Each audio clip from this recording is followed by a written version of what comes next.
the unknown,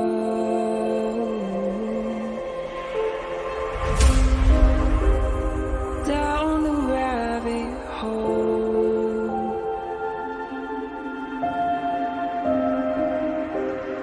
where it stops no one knows. We're going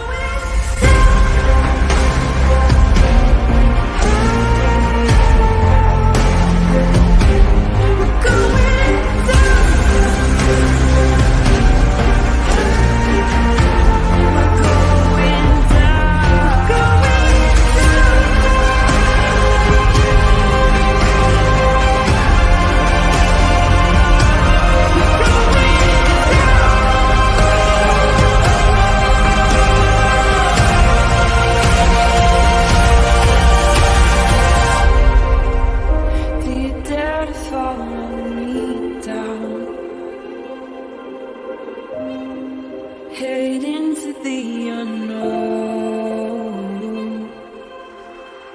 Na, na, na, na, na, na, na.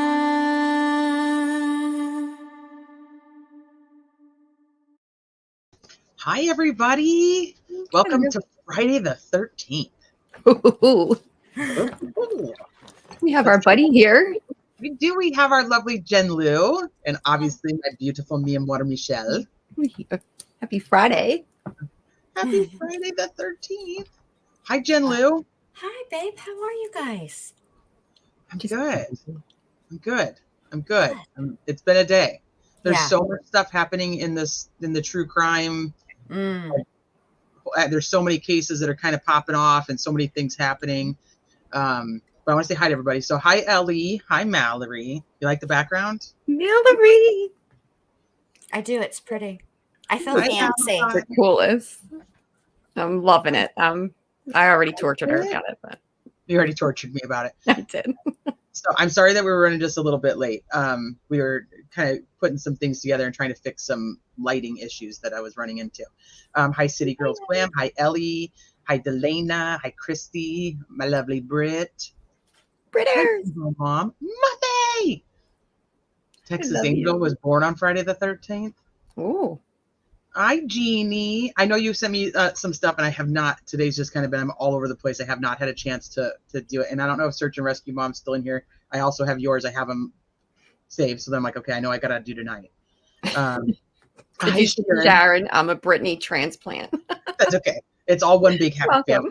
So. Hi, Salty C. Salty C. Hi, Fiddle Dee Dee. Awesome. Princess Megan Elsa. Our favorite name on YouTube. Hi, Jessica. Jessica. Hi, Lori. Nadine, my soul sister. Shoke. Hi, Shauna. Hi, Mitch. Hi, Jane Doe. I see Stacy C, and I think a Salty C. And I think I did it twice. So we have Stacy C and Salty C. And Salty C. Hey, Brittany. It's good to see everybody. I'm so happy that you are here tonight, Miss Jenn. Are you? I'm happy to I be really here. am.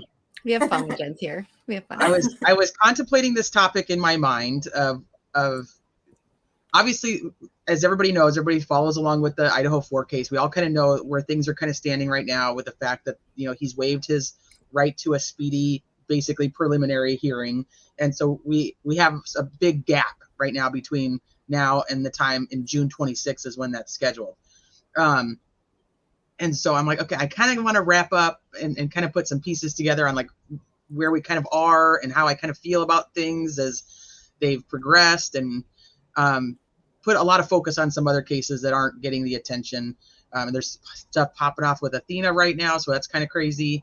Yes, I saw that. So sad. But I knew, like, when I started thinking about this topic with Dylan, I was like, I love your brain, Jen. I do. And I was like, this is the person I wanted to talk to about this topic. And so I've been doing a lot of research on the stuff with that, I had questions about with the probable cause affidavit, and with particularly, and I know that this is like a touchy topic for a lot of people, with the roommate Dylan, and how things unfolded the way that they did, and then she didn't end up calling 911 immediately, and so on and so forth. So I needed to figure out in my own mind why, like what reasons would possibly make that happen.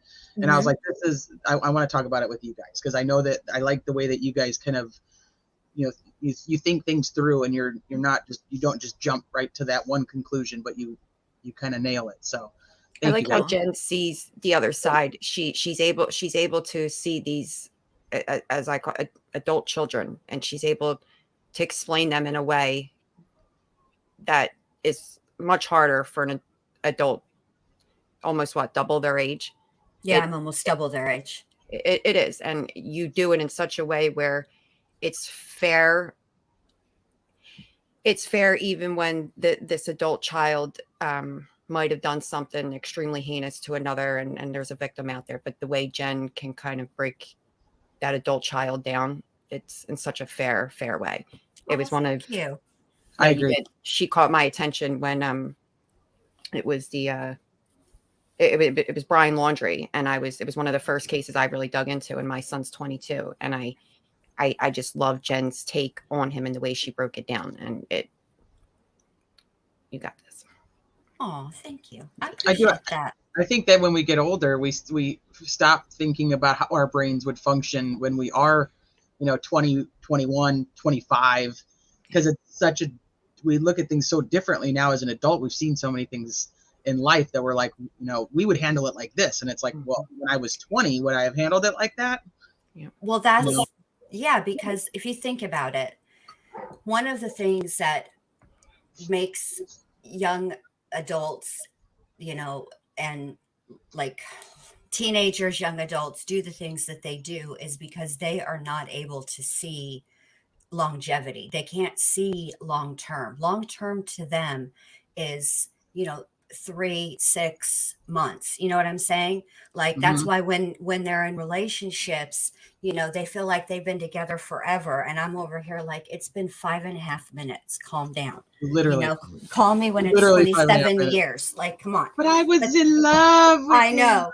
I love him so much. I was going to marry him. Yes, but that's the way that they think. And so when you're trying to think about how you would react, you cannot possibly put yourself in. First of all, it's impossible to put yourself in shoes of someone else if you don't have the experience.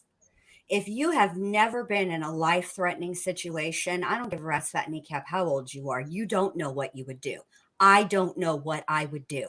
Just like I said with Brian Laundrie, I would love to sit up here and say, I would make my child turn themselves in. The truth of the matter is, I can't honestly say that. Florida, which is where I reside, does not require parents to turn their children over.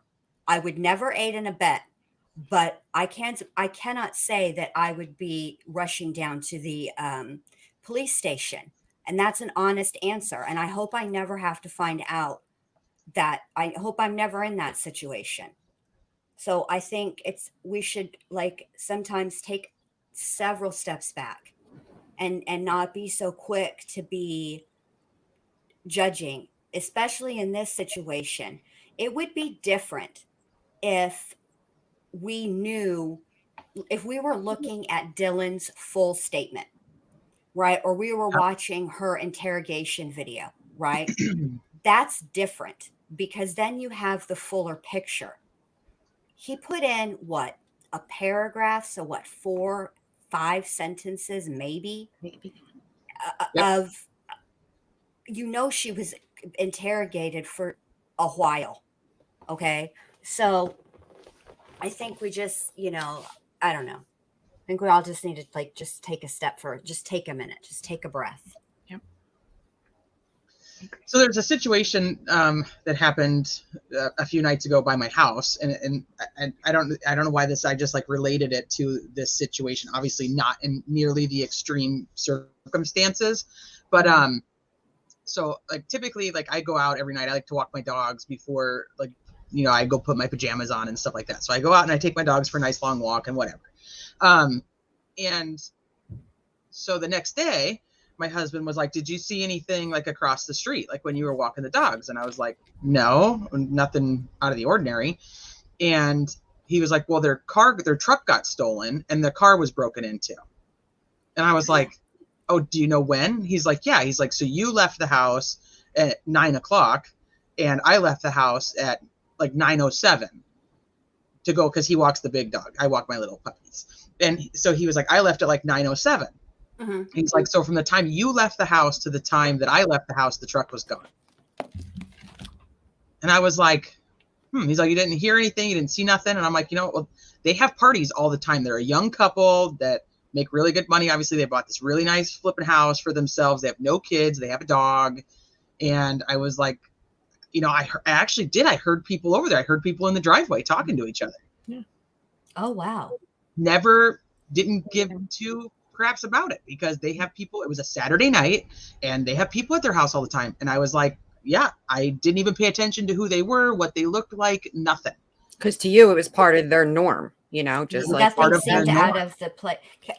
Muffy babe, I'm not saying you guys are anybody in this chat are judging her, but I have seen some other chats and other places that Oh yeah, questioning and saying, well, what could have occurred? That's normal. That's a normal reaction. Calling her names and stuff, that's very different. That is judging. Asking questions, that's part of the deal with true crime. That's not judging. I didn't mean to and I would say imply that it was you guys in this chat. Yeah, any of these chats, I haven't seen anybody that's actually gone at her hardcore. But I've seen lives created, and I've seen comments.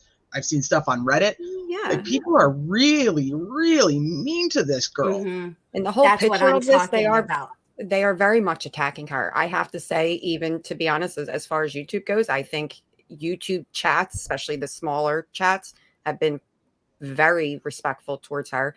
And I think, like Jen said, we're discussing this, and in discussing it, we're going to have questions to that case. And I see a lot. It's the 8 hours. There are a lot of things to make you stop and go, hold on, wait a second. Mm-hmm. And that's kind of what we want to try and get through tonight, and go through some of those things to make, not just so much this chat understand, but everyone, including ourselves, because we had to do a lot of digging into this too to even understand it. Yeah. And I think this was my issue. And I talked about this when Dr. B and I were live. My issue is I have read that probable cause affidavit multiple times, all the way through, different parts of it, all the things, right?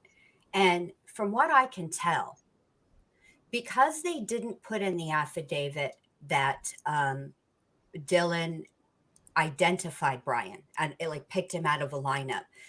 Honestly, I think that they could have secured that warrant without putting that in there. They didn't need her to have the warrant to secure the warrant. They had the pings, they had the DNA. I think that they had enough without Dylan, because it's one thing for her to say, well, she saw somebody, and then he follows that up with, and then once we figured out what we were looking for and we got his driver's license, we could see that he has bushy eyebrows. Technically, if you really want to get technical about it, he doesn't have bushy eyebrows. They're thick, but they're not bushy. Because they're all they're like I said, they're thick, but they don't stick out, which is what I think of when I think of bushy. But it's all to everybody else, own interpretation or whatever. But I feel like when they put that in there, they opened the door for an incredible amount of scrutiny. And let's say Brian had decided not to waive his right to a speedy preliminary hearing. In theory, they could have put Dylan up on the stand. The state could have, which would then allow the defense team to cross-examine her. And she went through something extremely traumatic. I can't even imagine what she saw the next day, how much she saw, all of the things we all, we know, right? Then she's had this probable cause affidavit come out. People are saying the things that they're saying. And then now she's got to get up on the stand. That would be a lot. Yeah. And if he really wanted to be, that would, if he, I actually thought that he wouldn't waive his right to a speedy. I was surprised he did, to be Me honest too, with because I thought he would want to be like Cobra Kai, strike first, strike hard, no mercy, sir. That's what I you. Yep. thought he was fixing to do.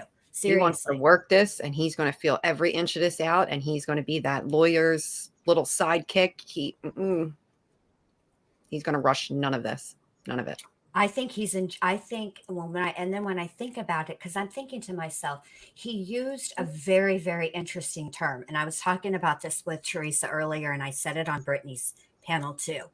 He used the term exonerate. Most suspects will say things like clear their name, prove their innocence. Exonerate is something very different. Exoneration usually typically comes after a trial. Through the appeals process, when it comes out and it's determined that that you are actually innocent. That's very different than, a retrial or anything like that. That's Exonerated, exoneration. it shows that he did not do it. It shows that he is Exactly. completely innocent of this crime and that there's somebody else who did it. Exactly right. Get Thank away you, with that Teresa. perfect crime. Right. And so the fact that he used that word, it is interesting to me. And to me, who uses that term exonerate and then says, "That's cool. I'll chill in the county jail for 6 months waiting on a preliminary hearing." That's what I don't understand. Mr. I didn't do this. What is the benefit of him postponing his own preliminary hearing? I almost kind of thought that he might even waive it. Like, I didn't do this. You don't have evidence that shows I did this, so I don't really give a crap, and let's go. Because the more pressure you put on the prosecution, now the prosecution has more time to go through all those tips. They have time to process more evidence. They have time to get information. To connect every dot twice. Yes. If they want to. And that's just for the preliminary hearing. Yeah. He wants this weighed out. This is my personal opinion. I think that low-key, not even low-key, he enjoys it. What do the families want? They want answers. They want to know why he did this. I think that they recognize the fact that that his answer is never going to make sense, right? It's never going to be justified, but they just want to hear that. And he's put this off now for 6 months. They can't even begin to even maybe a tiny little bit hear why for another 6 months. I just think he's done it. I think he's playing games here. There are some elements to him that remind me of Bundy, and in preparation for this live, I went back and watched a ton of Bundy stuff, including parts of his trial, with one of the sorority girls' testimony, because I wanted to understand what Dylan could potentially be up against during cross-examination. Mm-hmm. I'm excited on your thoughts on that after watching that. Yeah. Well, so what I realized, the circumstances between what Brian did and what Bundy did are different in that he didn't hurt Dylan. She's very, very lucky. Bundy went in there and just it was just melee. But I was interested in hearing her perspective. I wanted to hear her describe the man that she thought she saw. And she did. And there was a sketch, and all she saw him from was his profile. And so the sketch isn't all that great because they're trying to give a whole human being, but what she saw was the profile. But when you look at that profile of Bundy and then the sketch, it is his profile. You can see it. But they were asking her, did you see his ears? Did you see his hands? Did you see his hair? They pressed her, and she said, which is, I would imagine, something based just for right now on the probable cause affidavit, because I don't know anything other than that, but let's just say just that on that. That's likely what Dylan will answer with. I only saw him for a second. I Right. didn't have time to, what's that? Ever seen that episode of Roseanne where she gets robbed at the diner and the guy's all in her face and she says, "I'm looking at your face. I'm looking, I'm memorizing everything." Like Dylan didn't have, like, that's not what was going No. through her brain. It was quick, and the defense really thought they did a fantastic job at cross-examining her, but in the end, the jury didn't. It held no water. It held no weight with the jury. They were like, yeah, he did it. Period. I mean, it was a combination of all the other evidence that they had, but in the closing arguments, I cannot remember her name for the life of me, but his female defense attorney, one of the things that she got up there and said in her part of the closing arguments was, they didn't even bring in any experts to even do lighting, to see, to recreate the scene, to see what could be seen, to prove that, their witness could see Mr. Bundy or anybody and be able to describe the person that she saw with any level of accuracy. And so it just gave me sort of an idea, about potentially what Dylan might be facing as cross-examination. So do you think that watching that part of that trial, do you think that her testimony did anything for the prosecution? Do you think it helped, helped the defense, hindered the defense? What do you think it did? I think when she sat there and was asked to identify the person that she saw in that sorority house that night, and she pointed to Ted Bundy, I think it absolutely helped. Absolutely, because she was nervous when she got on the stand at first. And the way that you could just see her taking her power back when she said yes and she pointed at him. You could see her taking her power back, and that, I think that was powerful for the jury to see. I think the jury felt like she's confident in who she saw. That's him. Okay, so one of the things I wanted to bring up about Dylan was that, I went through a lot of her social medias before she took them down. And, obviously she's still young. She just graduated high school not that long ago. So she had posts up about high school and whatnot. And one of them was actually like mentioning, like, if you'd asked me 6 months ago or a year ago if I'd be here today, the answer would be no. Like the things I've been through kind of thing. Obviously I'm paraphrasing. I don't have it to be able to show you guys. So it was more like just like you could tell like there was like struggles that she didn't think she was actually going to be able to graduate. And so I was curious about that. And so now there are people who are posting on social media platforms that are speaking that they know Dylan, whatnot. Obviously you could take that for whatever you want, that she did have a lot of trauma in her life when she was younger. And I think that if that's the case, I can see more clearly why things worked out the way they did that night. And I did. And just like you, I've sat here and I've read through the affidavit multiple times. And so she basically opens the door 3 times, right? Mm-hmm. One, she doesn't see anything, but there's still the circumstance where she hears something upstairs. So I'm thinking about this, and I'm thinking about like just how even I would react at this age or how I would have reacted at that age. And all of the things that she sees or hears are explainable. In her mind, they're explainable. Mm-hmm. They're easier to think. Okay, so yeah, Kaylee's upstairs playing with the dog. And Jen and I, we were talking about this last night. So did she just hear like footsteps and like the dog collar or the dog's barking a little bit and just thinks, okay, Kaylee's upstairs playing with the dog? Mm-hmm. So that's it's easily explained. She knows that the roommates got home late. Then you have that, that Xana, she hears, some crying from Xana's room or from that direction. Mm-hmm. Okay, so is Xana a drunk crier? I don't know. I had friends that were drunk criers. They cried every time they drank. That's what I was thinking. Sometimes people be getting emotional. I'm never emotional, no matter what state of mind I'm in. Even when I should be emotional, I'm not emotional.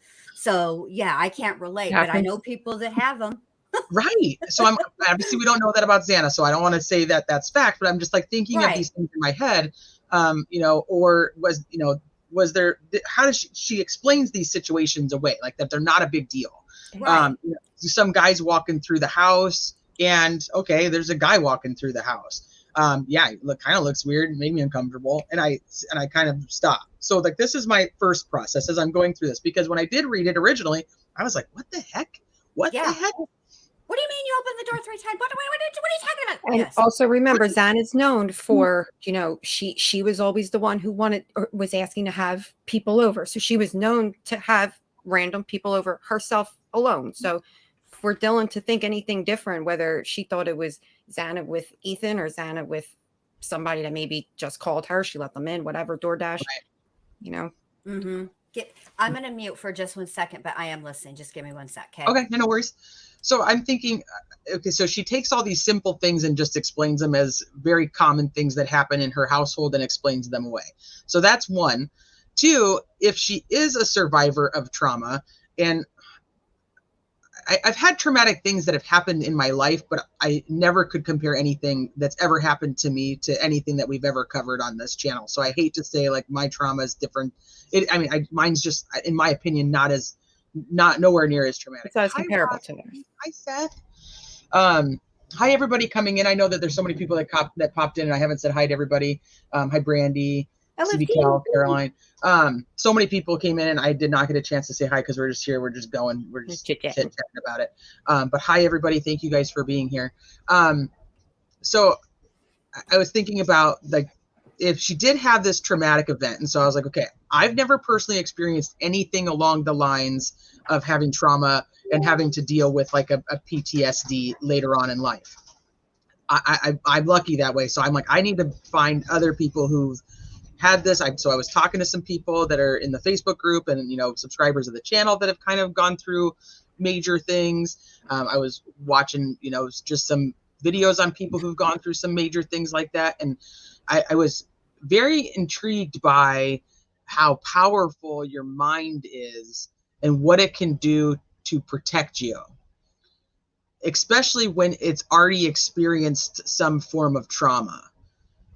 So it can basically mask any of that, like nothing's happening. Like there's nothing wrong. So it's almost, so for anybody who doesn't really know me, like I've suffered from anxiety and panic disorder for a long time. It's mostly under control, but when I started having panic attacks, I thought I was dying all the time. I thought I was having a heart attack. My face was numb. My arm was numb. I was like, I'm dying. I need to go to the emergency room. Because your brain is sending out these chemicals and it's reacting to what you think you see.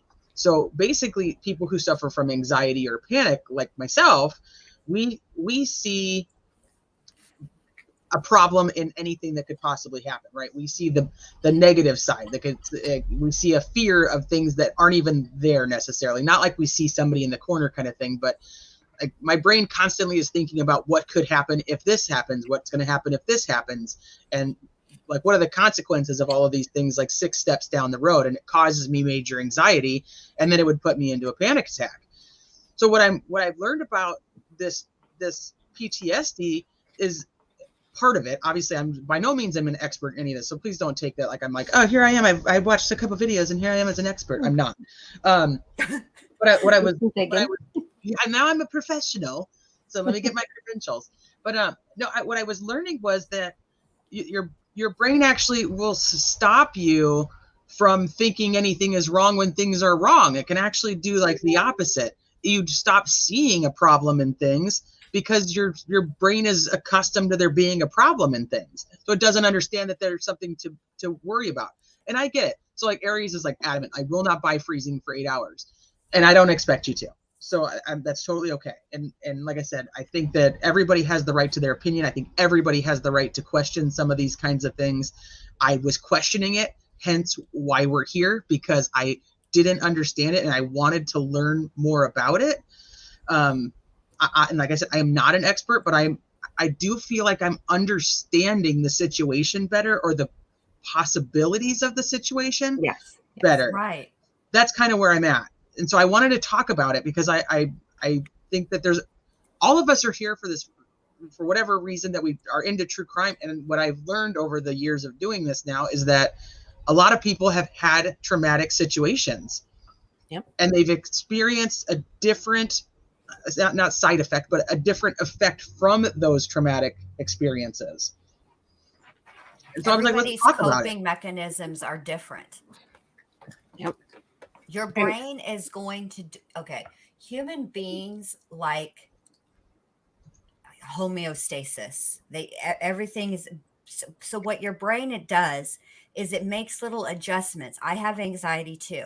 My coping mechanism for anxiety and the way what triggers my panic attacks, the way I cope with it is not the same as probably anybody, because it's unique to yourself. Your brain knows exactly what to do to help you because it's your brain. You know what I mean? Right. And so I think I think we're missing, if you take just what's in the PCA,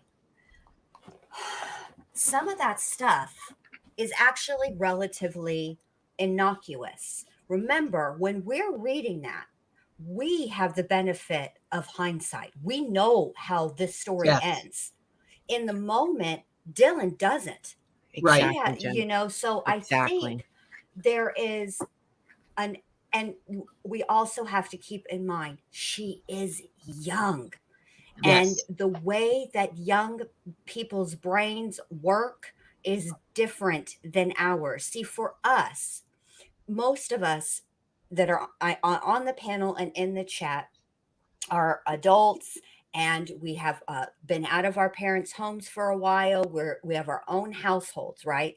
So when something is amiss, or when you have children, you kind of have to have a kind of a scheduled existence. You can't just be flying by the seat of your pants like you could when you were footloose and fancy free before you had children, right? Yep. So I don't react to anything the same way now that I've had children. And what we would perceive as out of the ordinary, a sound out of the ordinary for us in our homes, because most of us are family people now. We're all grown up, and except for me, I still like snacks and naps. But I mean, I'm mostly grown up. Whatever changes. But the thing is, like, what would be an unnerving sound to me might not be an unnerving sound to Teresa or to Michelle or to you guys in the chat.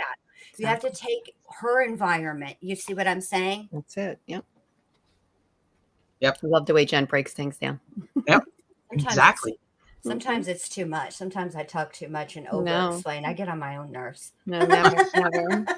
No, I appreciate it. That's why I thought, because we all have such a different history, but yet there's things that bind us together, and it is things like that. Like you and I always have that we are not emotional creatures. We just don't show a lot of emotions, and it actually could be part of why we have a lot of anxiety, because everything is built up inside of us, and then it comes out in a different way. I don't know. Once again, I'm not a psychologist, and I won't ever claim to be. But that's why I was very intrigued with what could cause her reactions to be the way that it is. And so one of the things that you were just talking about is hindsight bias. So this is another thing I was doing a lot of research on, because it is, and most of the time it's called Monday morning quarterbacking, as somebody mentioned above. But that's what it is. It's you think you are right, and you want to be right, or looking back on it, knowing the entirety of the situation, you're like, I would have done this, or I should have said that, or I would have said this. And it's why we yell at the girl in the horror movie. Yep. What are you doing? Why are you running into the woods instead of going to the busy ass city over there? Yep. Because we, but in the moment, she doesn't know that there's a coming for her. Right. She doesn't know what's happening. We all know it's coming for her. We know exactly. Right. There has been a few times though over my lifespan where being a fan of horror films has come in handy, because I have said a few times where I've been like, there are horror movies that start out like this. This is probably not a good idea. And I feel like that saved my butt more than once. So there's something to be said for that genre. You can learn things. Oh, Pippi Longstocking. This is scary. I was 8 years old, came home from school, and found my back door window pane broken out. I went inside, called for my mom, got no answer, but I heard footsteps coming downstairs towards me. I pretended to be asleep on the couch. How freaking scary. That's 8 years scary. old. That's scary. I mean, I know my sister one time, she came home from school. This is after I moved out. I'm older than she is, obviously. And the garage door was complete, like the the automatic one was completely open. But it had happened before because every once in a while you'll have the same like code or whatever, or it's on the same frequency back in the day, back in the 90s, Mhm. in the old days. Yeah, back in the old days. Back in the old days. And she was like, what the hell? And didn't really think anything of it. And when she came in the door from the garage, she noticed that my dad's golf clubs were on the floor. And she thought that maybe the dog, Seamus, had knocked him over. And my parents had been robbed.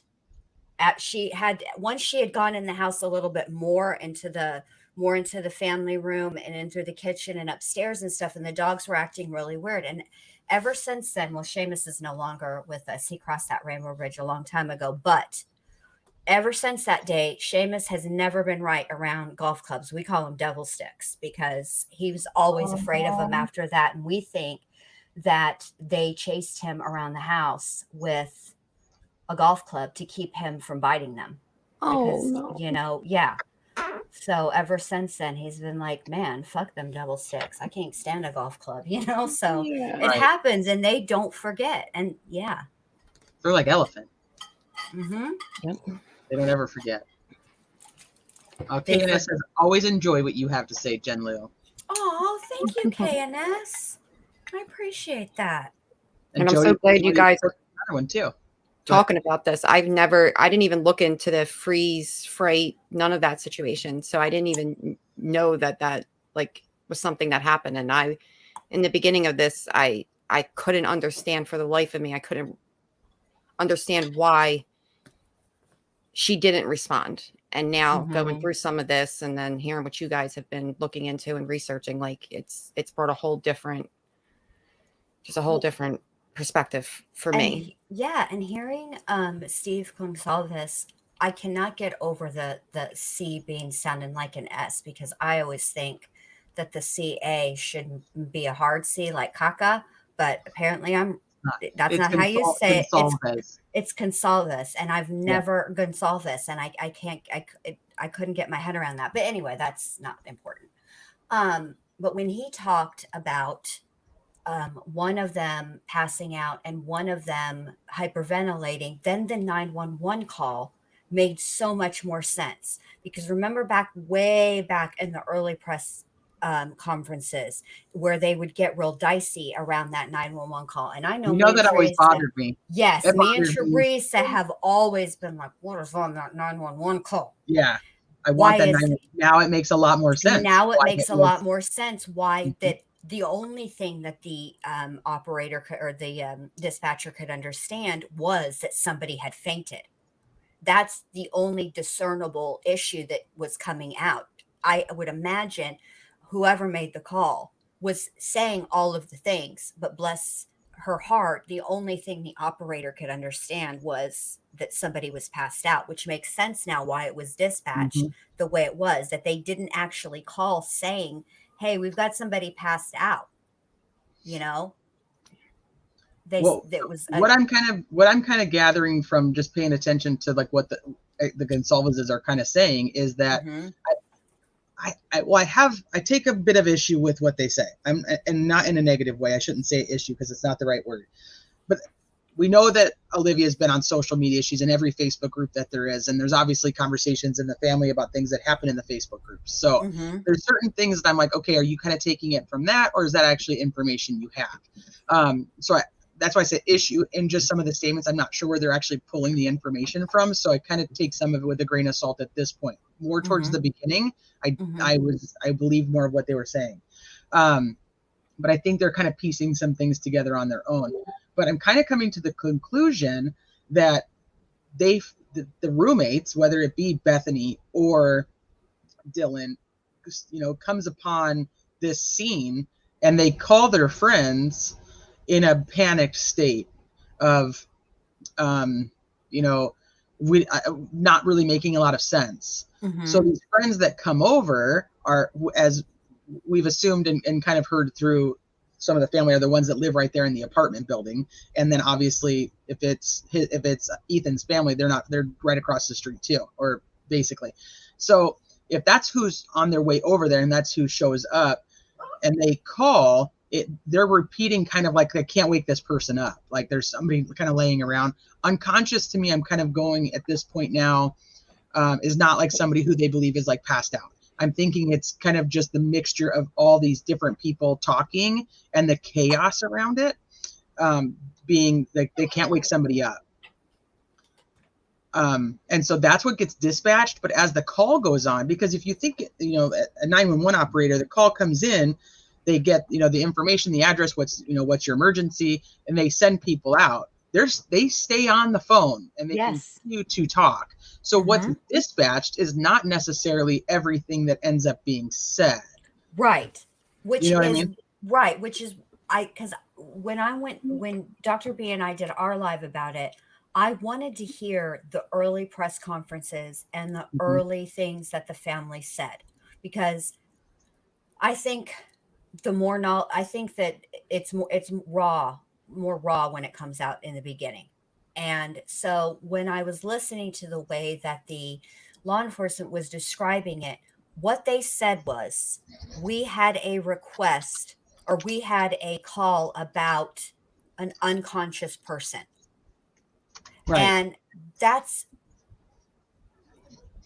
so I think that part of the problem in the very beginning was that the Moscow police didn't have a designated media person. Right. That most police forces have somebody who strictly deals with the media.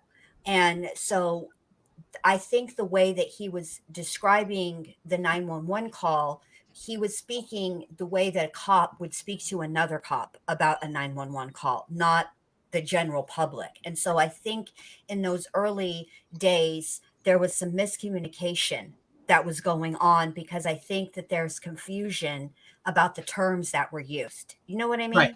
mean? Right. And I think then you have like the reporter who asks, the chief, like, hey, so Yes. why did they report an unconscious person? And he's like, I don't know. That's just how it was reported. And it's like, well, should he know? Should he know why? He should know why probably at this point. But maybe at that point, he's like, I don't know how that's just how it was reported. And we don't have any answers on, how it was all said, because he wasn't involved in like the 911 call, like the verbiage of everything at that point. You know what I Right. mean? So then we're all like, well, he doesn't even know why they said unconscious. Right. And then on the 23rd, when there was the press conference, and they were much more polished, and they were essentially reading a statement, all of them. And then they took a few questions, and there was the whole deal with the 911 call. And then and the follow-up question was was there witnesses. And the officer said, I don't think I ever said witnesses. Well, I Right. was trying to figure out okay, I was taken aback. Not everybody was, but I was. I was taken aback that Dylan was on the second floor, because everything that I had listened to from law enforcement up until that point was that the two surviving roommates were on the first floor. Xana's bedroom was on the second floor, and Maddie and Kaylee's bedrooms were on the third floor. So when I read the PCA, and the first thing I said was, wait, second floor? That threw me. So I wanted to know where it came from, how that started, that they were on the first floor. And I found it. It's very early on. It's in the CNN interview. And what happens is the reporter asks a question, and Kaylee's brother says they weren't all these they were downstairs which from his sister's room, everybody's room would be technically downstairs. And I think that then it became the assumption that it was the first floor. But I also heard something interesting in that same interview, and that's where the reporter asks Steve and he doesn't answer. Olivia does, which I thought was interesting because she waited for him to answer and then he didn't. The reporter said, "We have reports of one of the surviving roommate's mother telling a reporter that her daughter witnessed something." And The reporter says it. yes, and then she says, she waits for Steve to answer because he actually addresses Steve. And then Steve doesn't answer. And Olivia says, "Well, we don't know that. We've heard it, but we don't know because we haven't spoken to any of the surviving roommates." So I just thought how interesting that that rumor was already going around 10 days after that there was a witness, 10 days after. And it came from, from one of the surviving roommates' mother, allegedly, according to that reporter. So I just thought it was interesting. So it made me want to go back and watch all the other things, and I didn't catch anything else. Did you go back and watch the original interview with Ethan Chapin's parents? No, that's one that I have not had an You should opportunity go back and watch that. to So watch it. the mom in that interview says, she originally says that one of the roommates heard something. She doesn't say saw, she says heard. So CNN says saw, which I thought was interesting. Baby girl says, "Can you explain the seal on the search warrant? It's very scary the way it's worded. It makes it sound like it was out of the victim, like it was out. The victims look bad and Brian looked good." Okay, so I'm assuming, baby girl, you're referring to the search warrant of Brian's property that talks about that it would put like law enforcement and civilians at risk. I think that might be what you're referring to, and I can explain that because the seal was actually placed on that search warrant on December 29th, which was before he was arrested. And if that information had been leaked, it would have put the investigation at risk. It would have halted it. It would have, it could have put civilians' lives at risk because, hey, race cars. They could have actually put, it could have halted the investigation. It would have put the officers that were actually going to be executing the search warrants at risk. So it was actually sealed prior to his arrest. And then when they sealed it till March 1st. And I don't think anybody's cared at this point as attorneys to go in and care that it's unsealed. So the judge is not really worrying about that at this moment, and it'll be unsealed on March 1st. And we're going to see probably not very bombshell things. They'll just say just say what their probable cause is for wanting to get this search warrant, because Teresa's right. What they wanted to do was they were going to do all of these things. They were going to arrest Brian, search his parents' house, and search his apartment, and they were doing it simultaneously. And I've been thinking about this for a long time because initially when I read that whole thing, I was like, "What? That makes it." But then I took several moments and I had to think about it. And because Brian is a criminology student, he would be keenly aware of the type of information that is readily available to the public and could have been checking to see if anything had been filed. And therefore, potentially for law enforcement, because this has happened before, booby trapped the whole joint, right? Or also wiped his entire hard drive clean. Destroyed evidence. They wanted this to be a shock and awe type situation where he was not prepared. That way there wouldn't be any opportunity for him to do anything, to get rid of anything, mainly is what potentially be. I mean, you look, a homeboy went into a home and brutally unalived 4 people for literally no reason. I mean, he can't even say they got into an argument and things escalated. He literally, so those are the arresting officers, when they go into the fugitive task force, they're extra wary of people like that because they Right. just be twisting off. Yeah. Yeah. Twisting off. He knows the Going law. all He ham. studies this. That's scary, Exactly. you know. Exactly. Absolutely. I would absolutely handle him in that way. Absolutely. That's how I would handle him.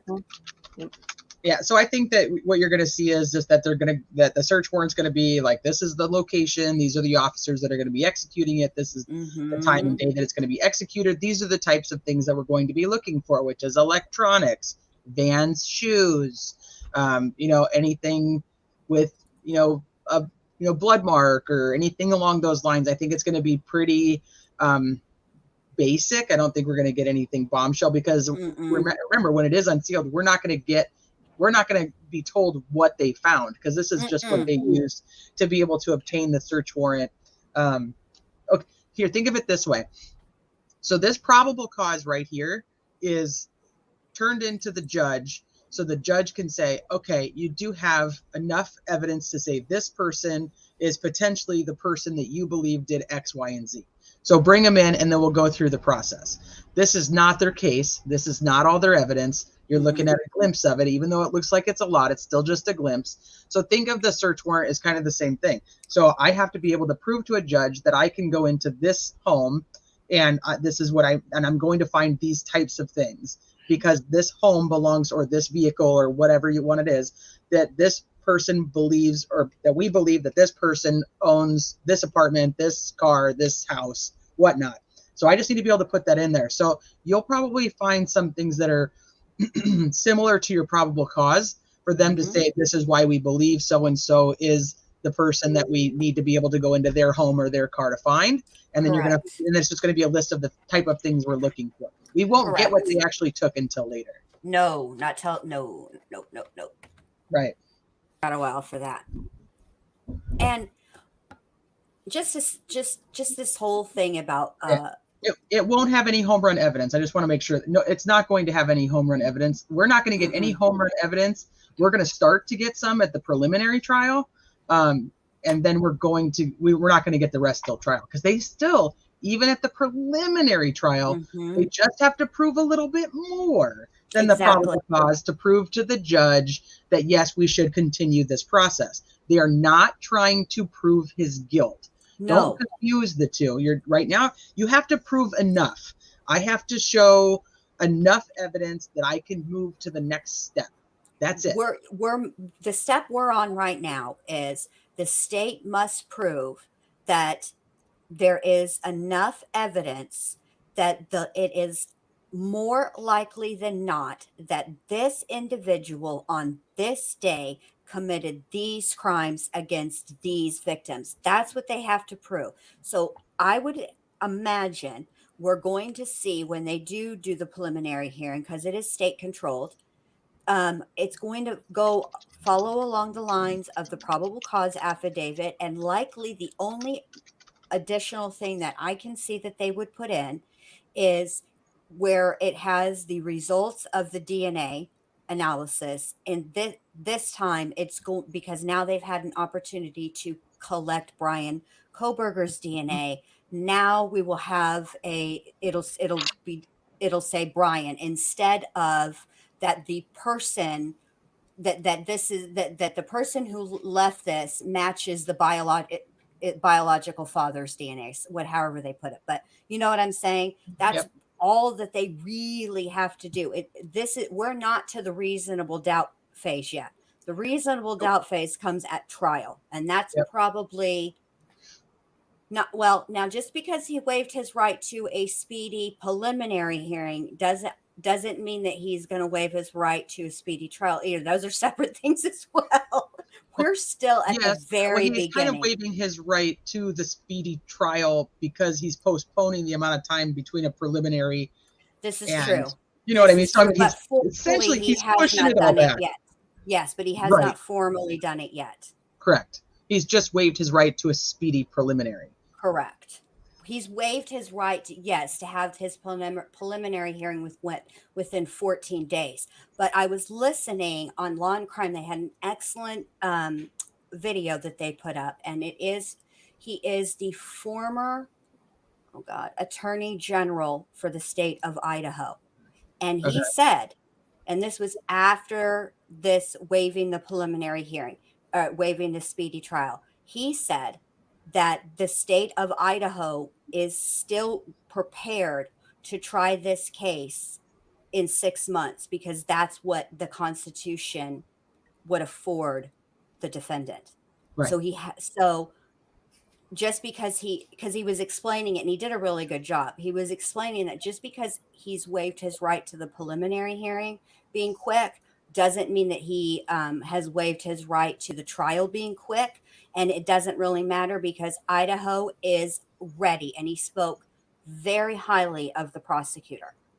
He said, and he even said he looks like Santa Claus, but make no mistake, he knows exactly what he's doing. He is quite capable. Those are his words. I agree. I agree, Jen. I mean, can't The put anything Santa past Claus Santa. He's always watching. Mm-hmm. Yep. Hi, Connie. You know I that remember song, Rainbow he Month, I sees you when you're sleeping, he knows when you're awake. When I was young, that used to kind of freak me out. Like, why are you Right. watching me all the Why are time, you watching me weirdo? all the time? It Like, did don't. weird me out. Santa's a weirdo. Like, Sandy, get out of here. It did weird me out. I'm not going to lie. It did kind of freak me out a little bit. Like, geez, back off, buddy. There's like 11 billion other children. Why are you focused on me? Check down that list Probably somewhere not else. the one you want to focus on anyway. Go find Right, some. I'm boring. We'll hang out with you Christmas Eve. Right. Sheesh, I love Okay, you so Angela cookies. says people have guessed that he was going to sell his car while in Pennsylvania. Do you think he was planning on going back to Washington after the visit with his parents? I think he had to keep up the appearance that he was intending to do that. Yes. No doubt. Okay, let's see, baby girl. Maybe when she saw him, he wasn't wearing a mask. I think she is where the Elantra information came from. Okay, now I want to know what baby girl said. That's what I've been thinking, people. He ain't waiving his Sixth Amendment to a speedy trial. Okay, hold on. Baby girl, I believe, is from Moscow, and she gets a lot. She's been getting a lot of information. That's the reason why he asked after arrest, was anyone else arrested? That could go a couple different ways.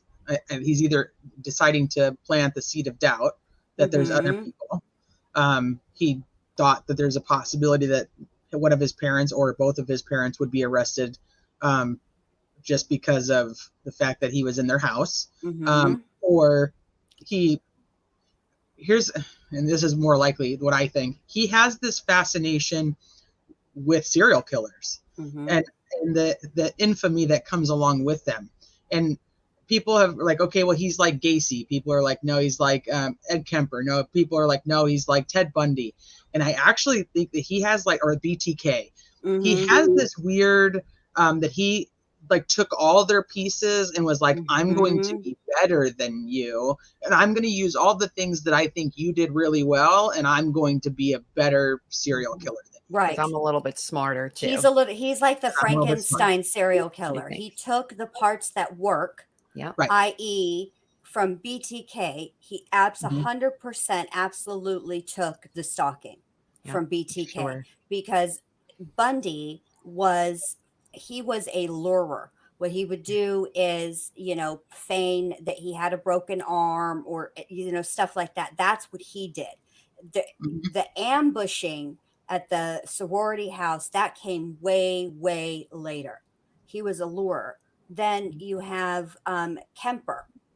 Kemper was, even though he is a giant man, right? He is in a lot of ways very unassuming. And what people forget about Kemper is that when he unalived his grandparents, because he went to a psychiatric hospital, he is well versed at knowing how to talk to people, how to convince people. Like, there were a couple of hitchhikers that he picked up that were talking about the co-ed killer.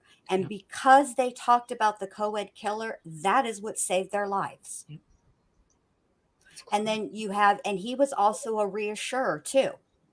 He was one of those that, so was BTK. Bundy is different in that if you really listen to the shit that Bundy says, like really listen, it's all baloney. It's what It's what he wants you to know. It's all, he'll never admit. He doesn't ever admit to going back and revisiting the scenes. He did. He doesn't admit to the necrophilia, none of that stuff. He's all about, like, Right. he wants to control the narrative. It's the same reason why he paints his childhood as idyllic when it wasn't. We all know it. Yep. Yep. Stop playing with, well, not anymore, Bundy, but back in the day, don't be playing with these fools, Bundy. Mm-hmm. So true, Jen. That's exactly it for him. Juror 13 says, I don't think he would have included anybody in his plans. I agree with you. I know that there's a lot of talk about I agree. The discovery request. And there's so in this discovery request, and I actually have it. I don't know if you guys haven't seen it, I can show it. But if anybody wants to see it, let me know and I'll pull it up. That the defense team is asking for any statements or evidence basically brought forth by a co-defendant. And so everybody kind of went like, holy crap, is there a co-defendant? There's a co-defendant. Or there's a potential co-defendant. And Jen, I'll let you take it away because I know that you did a lot of research on that. She's Well, good. I didn't do a ton of research. I didn't understand it either because first of all, I went to look at the only probable discovery request that I know exactly where it is, and I can go find it real quick, which would be the West Memphis 3. Well, that cannot apply to this situation because there were co-defendants, 2 of them. Mm-hmm. So I couldn't do that. So then I was like, well, they conveniently cite some statutes here. How about if I just Google those?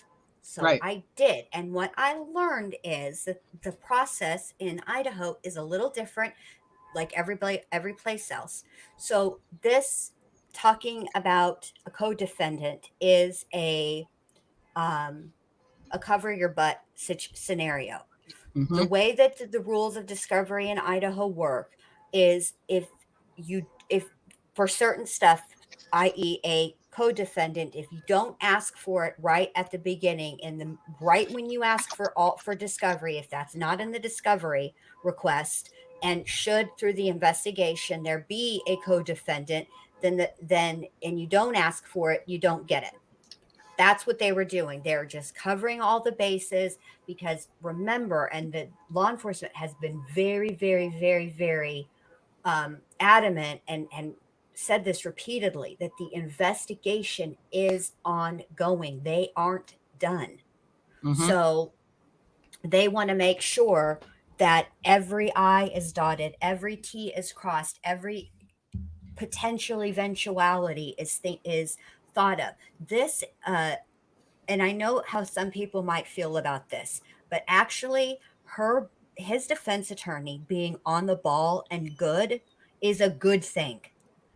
Not because we want her to raise reasonable doubt, not for that reason, but right. the state of Idaho is seeking the death penalty. So should he be convicted and should he receive the death penalty, he gets automatic appeals, which means they are automatically filed. Right. Okay. So there isn't this, well, we are trying to avoid appeals. That's not, is no avoiding appeals when it's capital punishment. They're automatic. Right. What we want is for him not to have successful appeals. And so one of the first things that can happen and is typically filed is an ineffective assistance of counsel. It's almost immediately. It's one of those ones. They like that one. Yeah, and we don't want, they're hard to prove, but it does happen. And we don't want him to be successful on an ineffective assistance of counsel, and we want to make sure that the right person is convicted of the right crime. That's it. So we want her to be good. Yep. We need her to be good. So do you think that she will last the whole trial? Most people are thinking that she's going to, that somebody else is going to end up taking over. I don't what would see be it. the reason for somebody to take over? I'm just saying that's what speculation is. So I'm just putting it out there in the world. No, I know, but I'm curious though, because like I want to know why they would what makes them think that, whoever is saying that, because it's my only thought was that if somebody decides to come out of the woodwork that wants to make a name for themselves as a defense attorney and and decides to do it pro bono. I was But surprised that didn't happen already, to be honest. she's kind of a killer already, though. She I mean, is. that's probably a bad choice of words, but I mean, she's already got She's a her badass. resume. Mm-hmm. So, okay, That's why I so don't see her opting out on this one. She's going to see this. Michelle, what do you think about if do you think that he was possibly stalking other people Absolutely. I do too. Absolutely. prior to moving to Washington, or just since he moved to Washington? Mhm. Like, Prior. we have other people at the same time? Prior. He's had, in my opinion, he's had multiple test runs in PA, especially. I feel like it definitely started there. And then he honed in on these girls. I think that I agree with Michelle. I think that as far as the watching goes, yes, I do think he was a watcher. And I do think that he had backup plans. I think what drew him to this specific house, and I'm not yet, because I just don't have enough information just yet. And I'm always subject to change my mind. Whenever I learn more, I change my mind. But at this point, I don't have anything that there is a specific, there's not proof of a specific person being targeted. So I was thinking about it, and since they've come out with all of this body cam footage, like prior to the murders and the parties and stuff. And I'm not judging. Those college kids were doing what college kids do. Their parties looked fun as hell. I feel like if I was there, I might have gone. Like, ooh, I'm gonna take some pictures. We knew we were semi-jelly, okay, when we saw some of those low-key, pictures. I probably would go. Look, if I was rolling through Moscow, even today at 45, and I rolled past their party, I might stop in. I'm not even gonna lie. It looks fun. So, but if you're looking at it from what fascinated me was the last body cam footage from September, when they called and there was a whole ass party going on, and none of the occupants of the home were actually in the home. So I thought about the one where Maddie ends up on the phone, or the one after that where Xana's home and she's going to bed? No, the one where Maddie ends up on the phone. Okay. Okay, so for me, it feels like if I were a psycho hose beast, that is lack security there. Like stuff is so chill at that place that people party even when they're not home, and they don't even give a rat's fat kneecap, right? That would be if you're looking for somebody who's not going to be locking their doors and you're trying to get in a house easy, maybe that was what the draw was. I don't know, because we don't have enough, Like, so I'm not even judging them. Bless their hearts. They were just kids. They were just doing kid shit. Oh, hell yeah, they were. I don't know if you've watched, or either of you guys have had a chance to watch, or if anybody in chat has watched. The Chronicles of Olivia actually dropped her documentary, which is it's actually her interview with the Gonsalves family, or the mom and dad and sister. She did an amazing job. If you haven't actually watched it, it's done very, very well. And it had me all up in my feels. I didn't like shed the tears, but they were like there. I was like, okay, I could cry here. But then you had some chuckles, and like they're laughing about memories, and you're kind of getting to know Kaylee's personality a little bit, which is kind of fun, because I think that her dad especially, like, she was a spoiled brat. Like, that's what they like to call her. And at first I was like, I can't believe you're calling her a brat. But then it's like, we give all these families so much shit when they're like, she walked in the room and she lit it up. And it's like, oh, nobody ever wants to be the person who walks in a room and lights it up, because that's what happens. Like, that's the bad part. So at first we were like, oh my God, I can't believe they're calling her a brat. But it's like, you can see that she was feisty, and like Olivia telling stories on there about, Wolfie, you just watched it, and did anybody else get to see it? Baby girl saw that? Okay. I think if you haven't watched it, you should go watch it. And if one of the wrenches, would you guys mind dropping the link real quick? It was good. It was well done. Really good. And she's very good at her documentaries. It was just so cool, because, and we had realized this closer to the beginning, that Kaylee was actually following her on TikTok, following Chronicles of Olivia.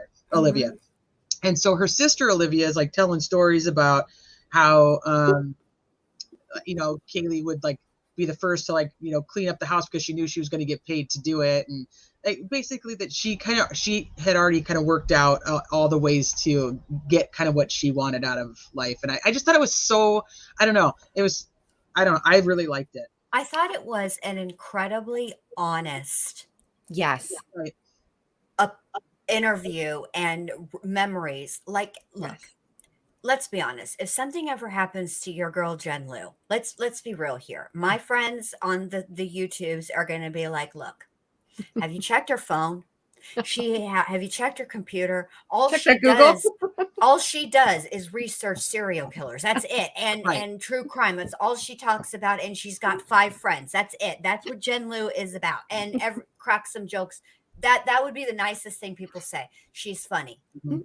She makes people laugh. Yes. Nobody is ever going to be like, when Jen Lou walks in the room, she lights it up. She lights up the room. I don't like shit up. I don't like shit up. But Make me crack up. You laugh. light shit up, Michelle. You would light shit up. You would be the person that walks in the room and you light shit up.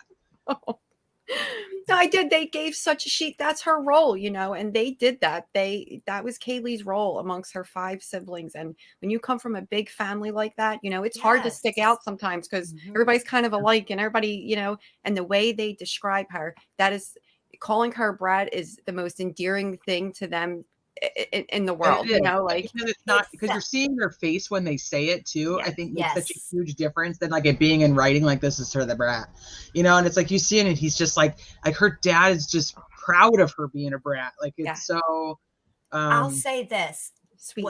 What stands out in Olivia's interview versus a Dateline of 48 hours or a 2020 is that it's very raw. It isn't staged. It isn't, she didn't mic them up and have them, with the backdrop, and then how it'll change No. scenes from all 3 of Super them being chill. It on was the really good. couch to the what, it was very organic and very real. Mhm. Olivia has a talent. And I hope that as she gets older and progresses, that she stays that way because that is what sets her apart Absolutely. from Agree. a 48 hours, 2020 something, a contrived interview. Yes. Yeah. It was done very, very well. It felt like you felt like you were in that, like you were literally with them and that you were Right. having that conversation with them, Right. Yeah, You're no, it just was sitting really in good. their living room and Yeah. they reminiscing, and somebody was, or like, whenever you, when families get together, how they'll go over memories, remember when, Yeah. That's know, exactly how it was. And Yeah. it was so just precious and just special to do. she did a good job. Yeah. Never lose that, Olivia. If Yes, you ever Olivia. make it big, don't let them take Mhm. that muchness. That's your muchness. Don't let them steal it. I also think that because she comes from the social media side of things, that it's not necessarily, she's not editing it for dramatic effect. That's not the right words, but I know what you mean. she's not editing it to get the narrative that she wants, like a mainstream media. Yes, where they piece it together. Yep. She does it strictly. It's from the heart. Like Jen said, it's raw. That's exactly what it is. It's not produced. It's not anything. It's just, even if she has her list of questions, she's letting them throw in the things that they want to. It's so. Letting them talk. Yeah. Just say what they want to say. Exactly. Don't interrupt them. Don't edit. And like, she could have edited out that part because of the optics of it. But the fact that she left it in was a good choice. Yeah. She should have left it in. I'm glad she left it in. Yeah. Because Says she's a lot human. about the family. Yeah. Like, and I how would close also, they are. exactly. And I'll say this conversely with Brian, don't come down on his parents, please, because they don't know that side of Brian. Yes. The side that we know, that we're seeing right now. We don't know it either. Thank God we didn't experience it. But their memories of him are going to be the same memories that you all have of your kids right now. They're going to remember little things that he did that were endearing. Nobody is 100% something 100% of the time. So they're working through this, and for their part, I've seen some families who just refuse to accept what their family member did, and I don't see that in this family. I think they're devastated by what he did. I Right. think they fully Me recognize too. what he is accused of taking from these young kids and their families. Yeah. But they can still love him. Of And there's course. nothing wrong with that. They're I do. heartbroken I on every agree. end. Go ahead, Michelle. I know they're just heartbroken on every end. You know, they're about to lose their son. They know it. You know, and then just trying to grasp their son possibly took 4 innocent lives. You know, and it's just, how do you process that other than to break down and, you know, that's your baby, and then the thought of your baby doing something so just monstrous, and that's again a nice word. Mhm. Digest that, you know, as a parent. Well, I'm curious about the parents still. I'm not at a place where I will condemn them by any means. Yeah. I think that there's a lot of interesting things, and kind of like the whole Dylan situation, I do have some questions. You have an entire family of counselors and therapists, and Yes. I'm curious, what was it like just bias, blindsight, like, you know, blindness towards like their own family having any of these issues? Did they know that there was kind of something going on? I want more info. I will not, from what's happened so far, I do not have any judgment of them whatsoever. I'm not upset with them. I don't Right. I would like I to don't see have their anything like that yet. I would like to see their episode of Evil Lives Here, because Yes. I will say this. One thing that I learned from watching that show is that when a family member commits this type of crime, it is devastating to the accused or you know, at that point, by the time they do the show, the convicted's family member. It's devastating that they're related to somebody who is capable of committing this kind of crime, right? Mhm. And they're looking back at through hindsight too. And they're saying, you know, remember Mhm. that time that he did this, that, or the other? And we're kind of, it raised an eyebrow. But now when you see the entirety, you see that it was a red flag. Maybe you didn't see it in back then as a red flag. Do you know what I mean? Yep. That's what I the think that's takeaway kind of from where I'm that at. Is show like, is. did they see it then, or Yeah. is it going to be a hindsight thing? And if they did see it, what steps did they take? I know, Jeannie, I know, and you have some really good points. So on the case with Jeannie, she has some really good points on why she thinks the dad knew prior. She has great points on it. I see your points. My gut just doesn't go there yet, but I will be happy to let you say I told you so if you're right, because I don't know. It's like, Oh, for sure. To know more about the family is to know more about Brian. We're not right. saying that Brian, you know, that his family absolute, you know, it controls everything that he does and whatnot, but it definitely helps bring more insight into the suspected killer that we are so at this point fascinated by. We want to know what was going on in that head. We want to know if there's a why behind this, and if there's 5 whys, we would like to know them. And a lot of times it starts there. You know, we could, you know, that's how they start building the victimology, right? They go from the families and Right. work their way, you know. So somebody said, so Nitsa says both sisters and parents are like into like psychology, therapy, counseling. It actually even extends into aunts, uncles, cousins are therapists as well. Oh, wow. I mean, Tamara, thank you so there's a much. very big family of psychology majors, basically. Tamara just gifted memberships. Oh, You're just able to see it. Thank you, Tamara. I can't see it on StreamYard. See, now it's Friday the 13th, and I got StreamYard going. I got StreamYard. I know Jeannie's like, come on, Tamara, thank you so very much. That is very kind of you. I really hope that StreamYard updates where we could actually see that on this end. Otherwise, I would never have even known. I appreciate it. Thank you.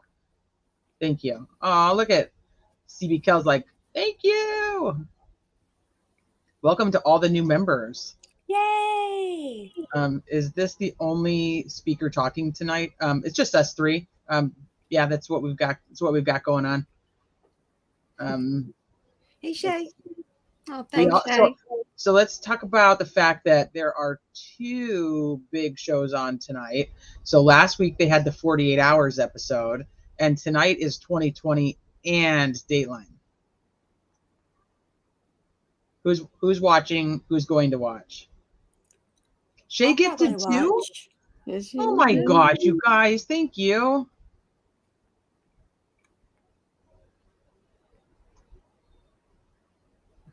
Oh, Right, Jaded said, trust me, parents didn't know. I didn't know. I was the girlfriend and SWAT team came in and we had zero idea. Holy shit. If SWAT team busted into my house, I'd probably, thinking how much anxiety and like panic I would probably freak out. Or I'd be like, what the hell are you doing in here? And somebody would end up shouting at me. Just scream and drop. That's it. I just can't imagine how scary that is because they come from all directions at the same time. It's timed out. Like, phew. Oh no, they swarm the entire house, roof, bottom, windows, you name it. You ain't going nowhere. Are we going to talk about the Facebook post?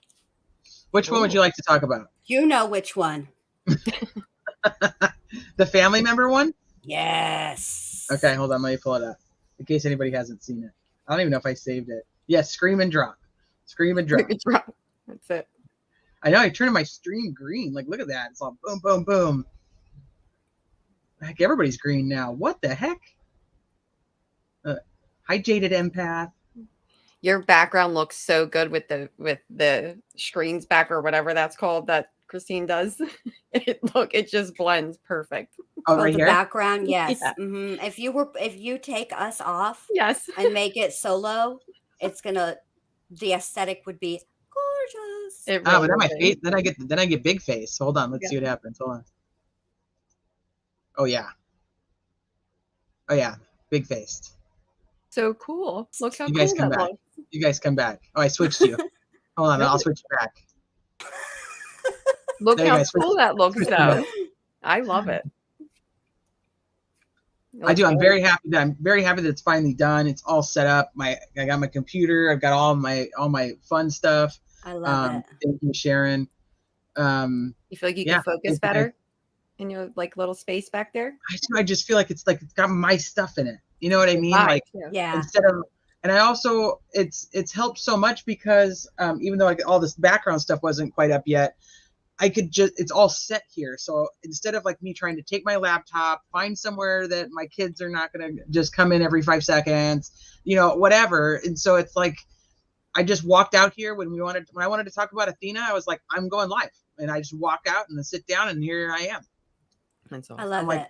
I love it. It's so much nicer. It's so much easier than trying to like get everything together and like, okay, now I need to get all this.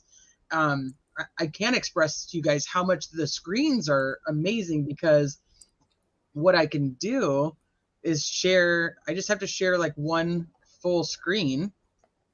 So I pick like screen 3 and then I just share it with you guys and then I can do whatever I want on screen 3, like this whole screen instead of like fancy.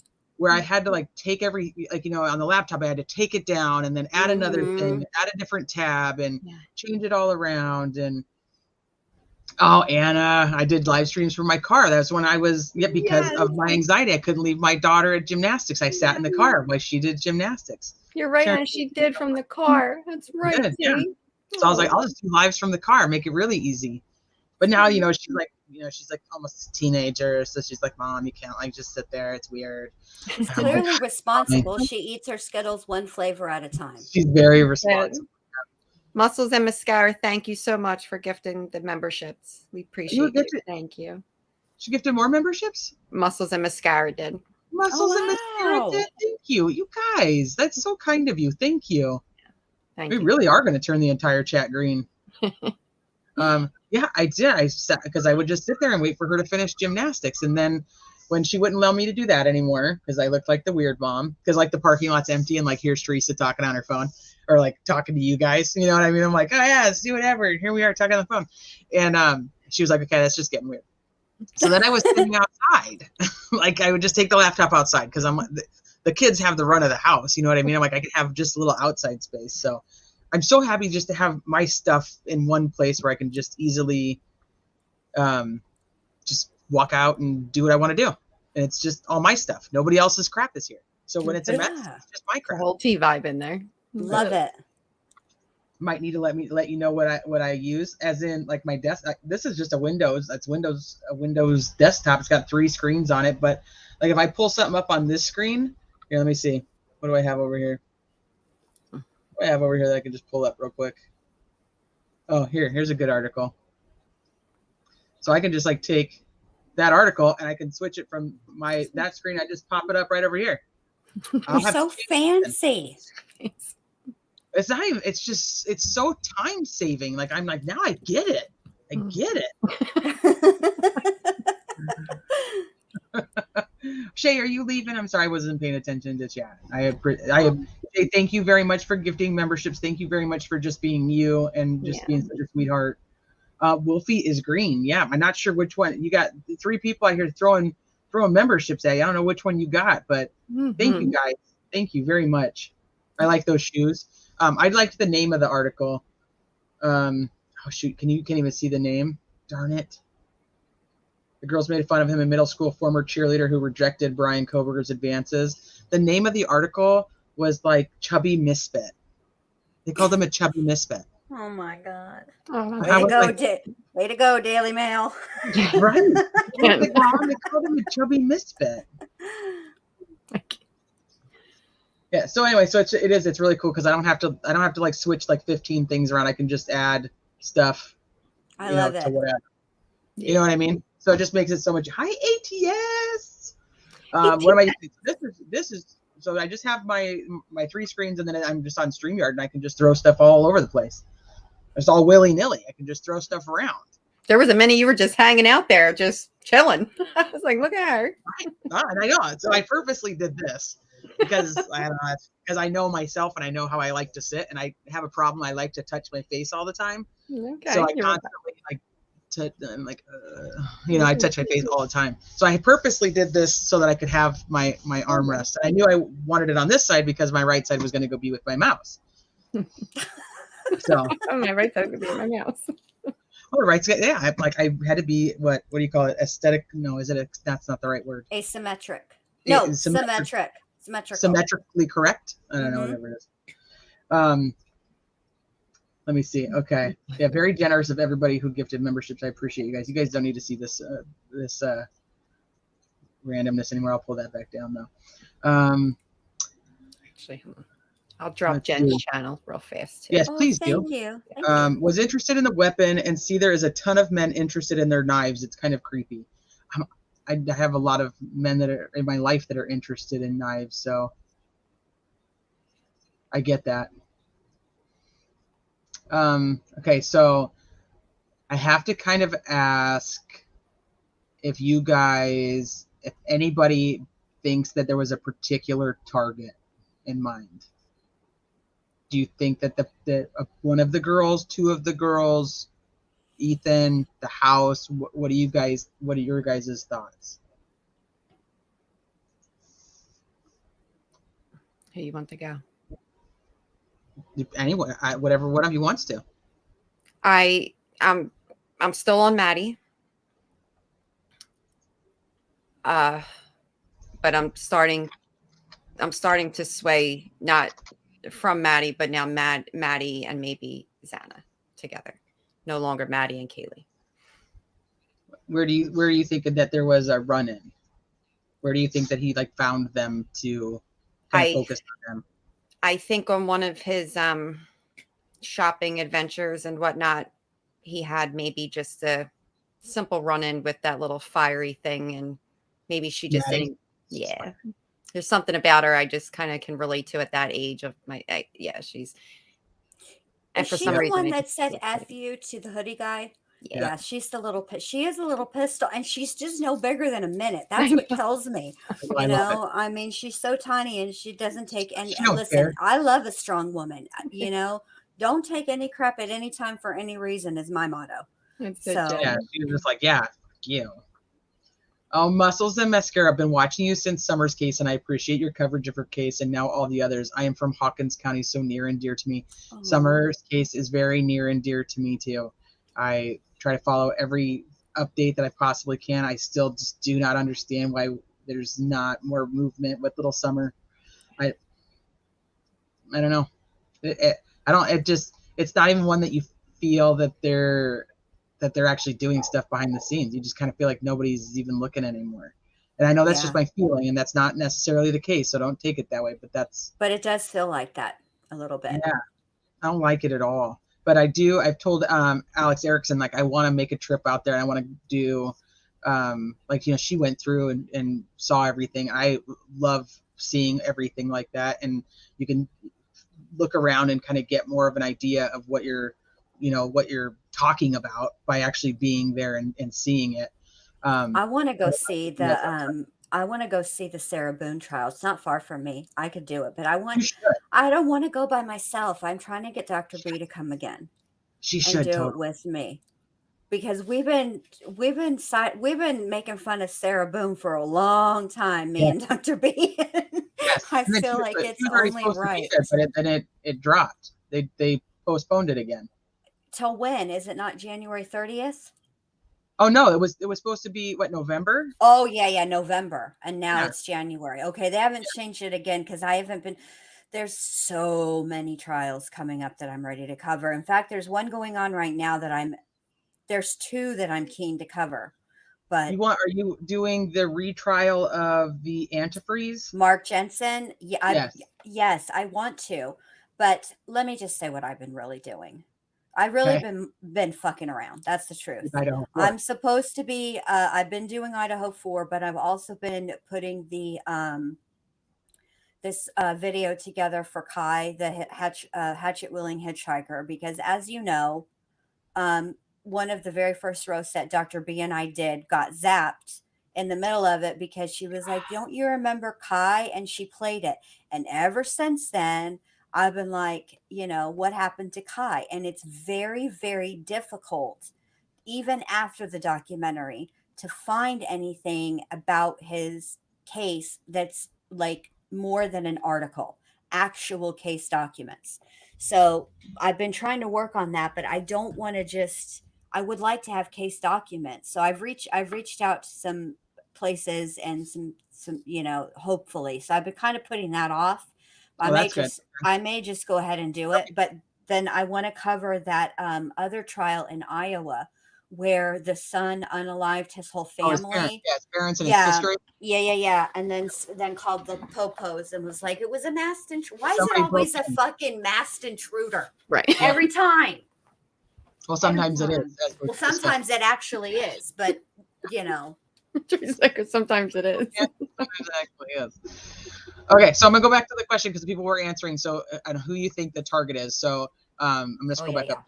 So we've got Maddie. Meat thinks all the females in Brian's family spoiled him and he was coddled. Sounds like somebody else we know. And actually kind of looks like him too, ironically, in the chubby days. Right? Mm-hmm. This one. I was trying for my brain not to go there, but it did. Immediately. It's the first place it went. It does. Because he kind of looks like him. He does. Mary thinks Maddie and Xana. Mitch thinks it was the crime he was looking for. I may be leaning with you right now. Yeah. Mm-hmm. Mitch, I got my husband a Viking knife for Christmas, his very first time, but he was ecstatic, Anna. Country Butterfly thinks Maddie. Lisa thinks the house was too easy. Rainbow Mom thinks Kaylee. That seems to be one of the top ones that people do think was that it was Kaylee. Tamara thinks, I think Maddie, because in my opinion, she was first due to how the judge read the list. A lot of people are thinking that the way that the charges were read. Yeah. Okay, so and I have to say this, and I know that probably somebody else has already said it, but I'm going to say it anyway. The way the charges were read was Maddie, Kaylee, Xana. Ethan. Mm-hmm. The tattoos the other roommates got are MKXE.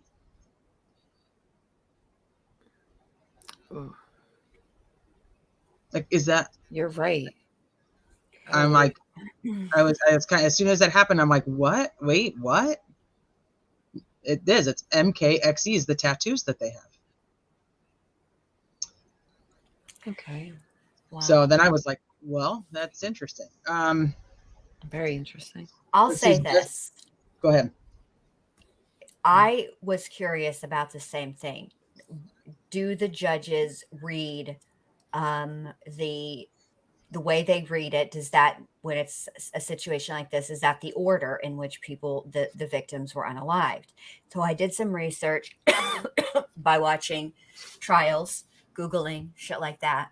And so when, at the George Washington Wagner, the fourth trial, who was convicted of killing the 7 members of the Roden family. Roden family murders. Right. Okay.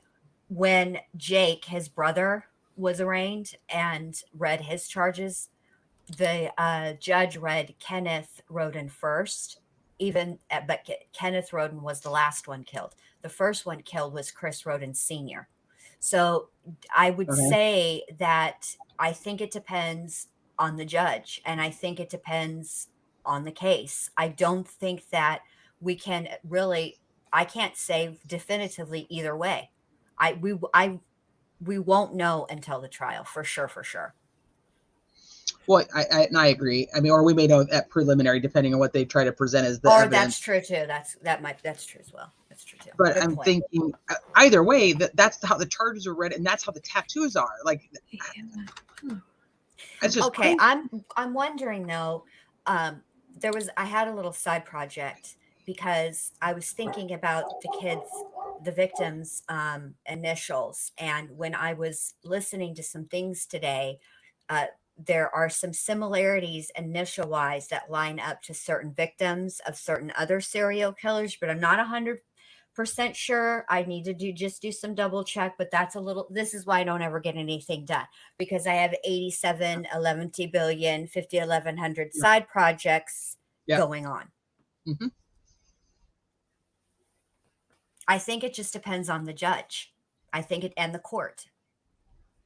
I'll still say, even if that's not the order that they were unalived, and I'm still going to say that it's very weird that that's the order that the tattoo is. Yes.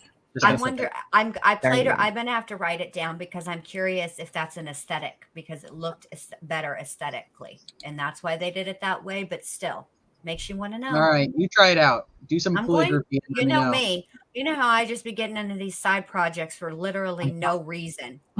They end up with really good information, and it helps. Mm-hmm. Yep. All right, so Wolfie thinks Maddie or Kaylee, Nonstop Mom. I think he was an incel, and it didn't matter who the victims were. I don't think that 9 for Aunt Sherry. I don't think the target was any one person. I think he just wanted to be famous for destroying a sorority house full of girls. Baby girl Madison was first. I think the rest were a way to get out. Let's see. My mom called me Gordies. Growing up, I thought it was cute. LOL. It never bothered me. She was so loving. Chubby in English. Aw. Gordies. Gordies is kind of cute. My dad used to call my mom Gordita, which is the same thing. It is kind of cute. It's much cuter. Not in English then. Yeah. No, it's way cuter in Spanish. No, don't do that. You know what I mean? I think Maddie was the target, as Shelley thinks. Northern Light leans towards Kaylee. Caroline's sorority sisters, Maddie and Xana. Okay. Kaylee seems like such a sweetheart. I really I like all their personalities. They all seem like they're good girls. There was a reason why they fit well as a group, and now I think we slowly are seeing why. Emily says, I have no idea what the motives, or no idea, but I'm interested in the motives. Yeah. Mama 4 boys, Maddie and Xana, Connie, Maddie. I'm interested to see what the state says is the motive, because as you know, it's not required for them to prove motive, but it's always helpful to a jury. But I'm curious at how close the state will come to the real motive. Do you know what I mean? Yeah. Mm-hmm. Him mentioning that whole Idaho shopping thing, I feel like he doesn't just say anything to just say it. And I think he's deliberate in his speech. You're right. Yeah. And I think that's why I feel like he crossed those girls somewhere in his shopping paths. And maybe I'm just looking in every little word he says, but we have forgotten one person who lived in the home at the same time as when Brian moved to Washington, and that would be the 6th roommate. Right. Because he could have run into the 6th roommate, who is what drew him to that home in the first place, and the lax security.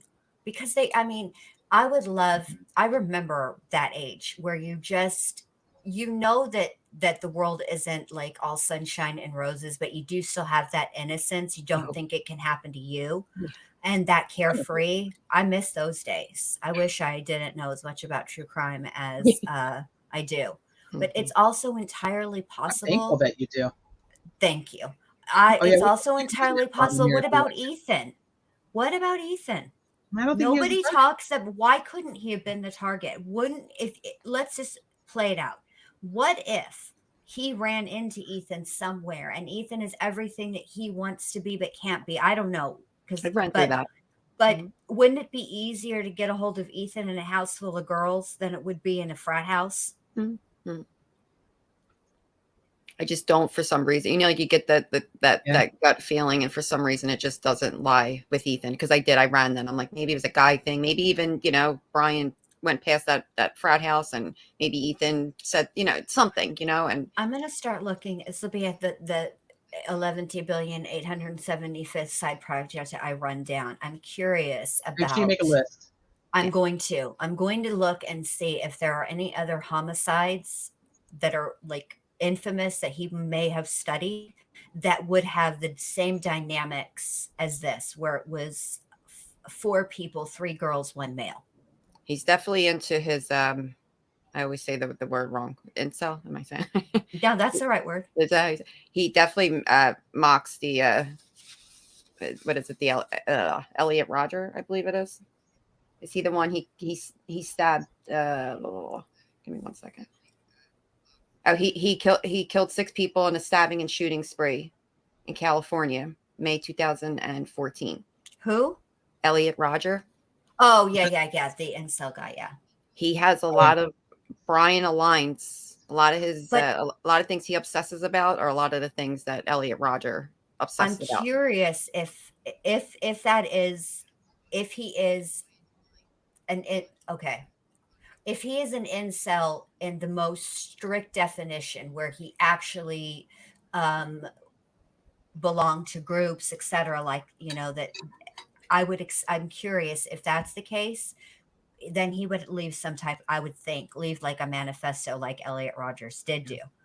But if he is more of just, we're using that term like we used to call people loners, or they didn't fit in, or whatever, you know, I don't know. We'll have to see. I'm just curious though, because Brian did study criminology, and I'm very curious about because when everybody was showing pictures of his hands, you know what I got from his hands? That he looks like a compulsive hand washer, that they're very dry. I like he thought washed his hands. they were so red. Yes. Or it's because I also thought that he has a latex allergy. That too. Ooh. I was curious about that. And so people who are compulsive, like I have a little OCD in me, I have some compulsive behaviors. For example, it doesn't matter the size of the spoon that I use to put the sugar in my coffee, as long as the sugar goes in the sugar bowl and into the coffee cup 3 times, no more and no less. It has to be that way. And I do a lot of things in 3s. I don't know why. It's just a compulsion. So I'm curious if he has compulsions and fixations. Like I have a fixation with the volume on the TV at night. It has to be on 9. 9 is the perfect volume. I can still hear it where it's not overwhelming. You can't have the volume on 9 at my house. It has to be on an even number or a 5. I'm an odd girl. I love an odd number. Always have been. My husband always. and my oldest son will never allow it. I do it sometimes on purpose just to irritate the shit out of them. I'll have it like on, because we have a sound bar, so I'll do it to like 21, and they just get all riled up.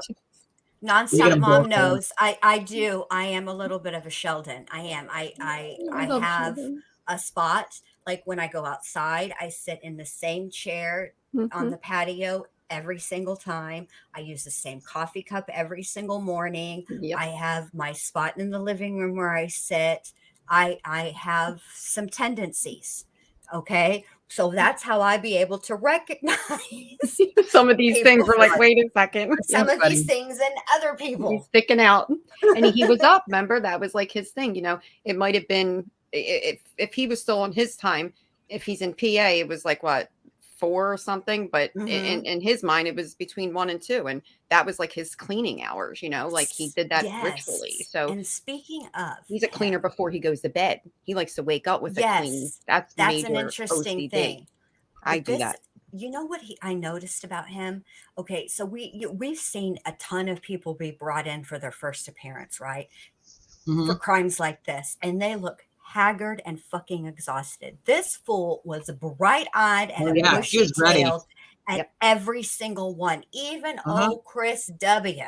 Yes. That porch interview, by the time, and this wasn't even 24 hours, by the time the homeboy is doing the sermon on the porch, he looks like he ain't slept in a month of And Sundays. their chest, their whole statue, it goes from this Yes. to this. His did not. He walked No. in just as, and Like a if he peacock. did, yeah, and if he was a little bit, it was because of the way he was walking and all of his stuff. Other than that, it was like he was in his proud armor of some sort. I don't want to call it. I don't even know what. Like he was fine. He was fine. having his moment. Yeah.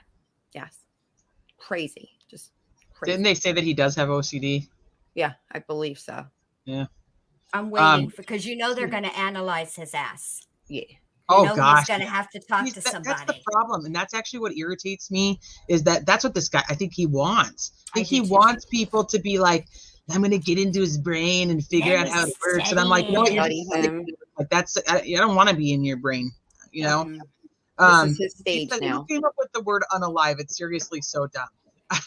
I know, but I can tell you right now that every time that I say anything worse than that, then that's just the YouTube universe gets all like freaked out on me. And so now it's like so commonplace that I actually just say both, and I don't even care. And it's like I now say it in my everyday life when I'm not on YouTube. And Because my it's a husband part of will it be now. like, unalive, what are you talking about? And then if it's suicide, you have to say unalive yourself. Right. Correct. Unalive themselves. Right. Yeah, I don't. But now, like I said, I've literally said it for so long. It's just now part of my vocabulary. Like it, and it is. You are right. It's dumb, but YouTube used to be like super hard on you. And they're about to just part start of the getting harder guidelines. too. They'll shut you down. Well, they just have come out with some new stuff I that haven't they're read 'em about yet. to implement, and the new stuff is mainly the new stuff that you haven't read is all about like the shorts and how to make money, blah blah. With the shorts, it's not even that big of a deal, but they are about to update their terms of service and what you can say as far as in the like first few whatever. They're going to crack down on cussing. They're going to all kinds of stuff. I told y'all if we didn't start acting right. Yes, I told y'all if we didn't start acting right, YouTube was going. They've been letting us police ourselves, and this is why we can't have nice things. Well, I don't know. I can tell you right now, they let us police ourselves, and people are out of hand. And there's just they are completely out of hand. Not even be on YouTube. But then when they have to come in and wrangle, then they have to crack. Then they have to really be strict. It's like how your parents will sort of let you and your siblings sort of deal with it, but if they come in the room and have to intervene, everybody's getting pow-pows down. You either tell us that you did it, or everybody's getting their stuff taken. Correct. Yeah. My sister was the worst about that. She would fold under questioning and give up the crime with which we were being accused in that moment, and crimes that they didn't even know about yet. And I'd be like, stop talking. She even gave up the ones they weren't asking for. No, she just like, okay, when we do bad shit, you cannot be around. I told her, you can't roll with me because you a snitch. No, I can't help it. I'm scared. They don't know. It's a game. Promise. She falls into the category of the people who, because you know what you did wrong, you think everybody else knows what you did wrong. Yes. That's And I'd be like, I tell her every time, I'm telling you, they have no freaking clue. They have a hint, they have an inkling that something ain't right because you're walking around with a guilty face all the time. Button it up and act right, or we're not rolling with me. My God, Jen, I feel like I just said that and you used the word button up. Those were the exact words I used. Oh, there we go. Right. Button it up.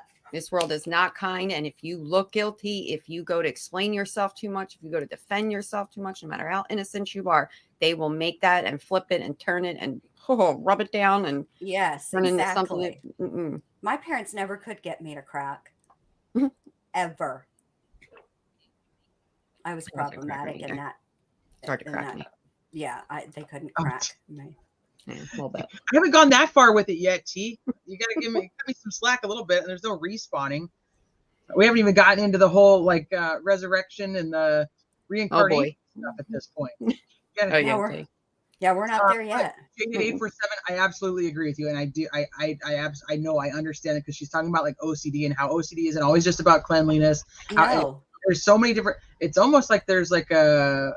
I'm not a doctor. I'm gonna put that. I'm gonna just preface. I am not a doctor, but there's like different levels of like OCD. And when my oldest was little, he had. He would. I'll give you an example. Like he had his trains, right? So he had his red train, his green train, his blue train, his yellow train, and so he would line them up. And if you came and you moved them, then he would like freak out. It was almost like there's like almost like a little neurotic. It can. So when I took him to the doctor, they're like, he's too young to like actually like diagnose as OCD, but when he's a little older, we can actually take a look at it and see. Because he, like I said, I just gave you an example. He was constantly like that with anything. If you moved it, he like would lose his mind. But it can lead to a lot more things. So it's not just cleanliness. It's like like obsessive hand washing. Those are just like common ones I think that other people can see. You can see that somebody's a compulsive hand washer. Right. You know what I mean? I could see that my son was compulsively organized. And like weird things like, so now he's 14. So his organization is, his binder for school is literally exactly the same in the exact same order as every other year at school. It's a brand new binder. It's a brand new binder, brand new dividers, brand new everything, but it's exactly the same. I used to do that too when I was in school. I don't like, it's weird because even though I'm an Aquarius and we're contrary, I don't like change for change's sake. I like my habits. That's why I get very, very upset if I know that I don't have a 5-hour in the cabinet, like about this time at night. This is when I'll start being like, okay, I'm going to just go to the store because I need to know that I'm going to have that in the morning because it disrupts my whole routine. And I mean, I do have some, and I know it's not about cleaning. For me, the cleaning is not about OCD. It's because I also have a little ADD.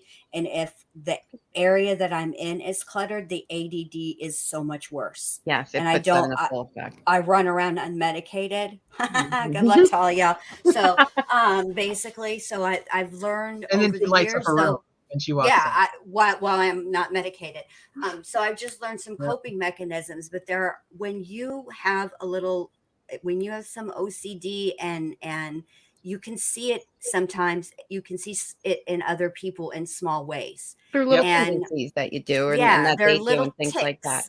I have some little, little ticks and things that I have to do, and it is what it is. And it was more, I think, like on the cleaning thing, I think it was more on the timing, because the neighbors had recalled the timing being on point almost every single night, exactly when it was the vacuum right around the same time. I don't, again, not a doctor, I don't know if that falls in line exactly with OCD and where that puts you, but I know that when it was that need to do it, I guess, what does that fall under though? Like, right.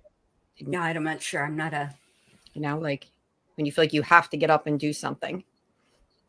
Sometimes that's just depends on, if I don't do it, I will think about it will be an intrusive thought to me. So I must. So like, it knocks you off. It knocks, like you said, it knocks your whole routine off. It could be that one tiny little thing. I have to, but I do find it very, very interesting with Brian. Given what he studied, the things that he did that were intentionally to avoid capture, but then the things that he did that would be the antithesis of that, like they seem like taking your phone with you. Why would you take your phone at all, period? That's ridiculous. Wait, why'd you drive your own car? Thank you. So there is something. Okay, I have to ask. I know I'm going to cut you off, and I'm really, really sorry to cut you off. But this is like my question that I have to ask because it flipping bothers the shit out of me. And I went with one cuss word and not another. Don't know why I did that. It's just how it went. Sorry, T. Anyway, so my issue is, how does this guy have, and I'm going to go graphic for a second. How does this guy have this bloody knife that he walks out of the house with, gets in his car and goes, well, shit, what do I do with this now? And not realize he doesn't have his sheath. What does he do with his knife? See, I am of the opinion that I don't think that he intended to evade capture forever. I'm of the opinion that what he wanted was the cat and mouse game, where he sat back and he watched and he saw the intense scrutiny that the jacks went under, and all kind fire juggler guy, all the people that were not him. And I think he enjoyed it, but I think ultimately he wants to take credit for this. Oh yeah. He And does. that weapon was And the it's a game. Yeah, it's a game to him. It's a game. When that weapon threw everybody off, remember when it finally hit and it said Kabar knife and did it, the thrill he must have got off of that, because that's, it's his trophy. That was the weapon he used. And I feel like when he rolled out of that house with it bloody and everything, he already had a place for it. Right. I think But why didn't he know? I still don't get, that you left something there then, because it's part of, you have it. It's not I like think he did that intentionally too. Because I know that's like a mixed thing, but exactly what we're doing. I think, because I think that what he wanted is for people to be sitting around wondering why he did. Why would you leave your sheath? Why would you do? That's what he wants. That's part of it. Totally agree. It's all part of the game. It's part of the game for him. Yeah. Yes. See, I cannot think that he left that there on purpose. I think he came back. So was he just dumb enough to leave his DNA on the button? No, he wanted this. He wanted to see. He wanted to be caught, but he wanted them to have to work for it. Yep. He wanted to watch the process of it all. Exactly. He wanted to watch. Fun. He knew it was inevitable that they were going to catch him. And I think he also liked that. Another reason why he was in those groups, he liked seeing the fact that, because in his mind you, law enforcement is not letting him in on anything. So, that was torturing him.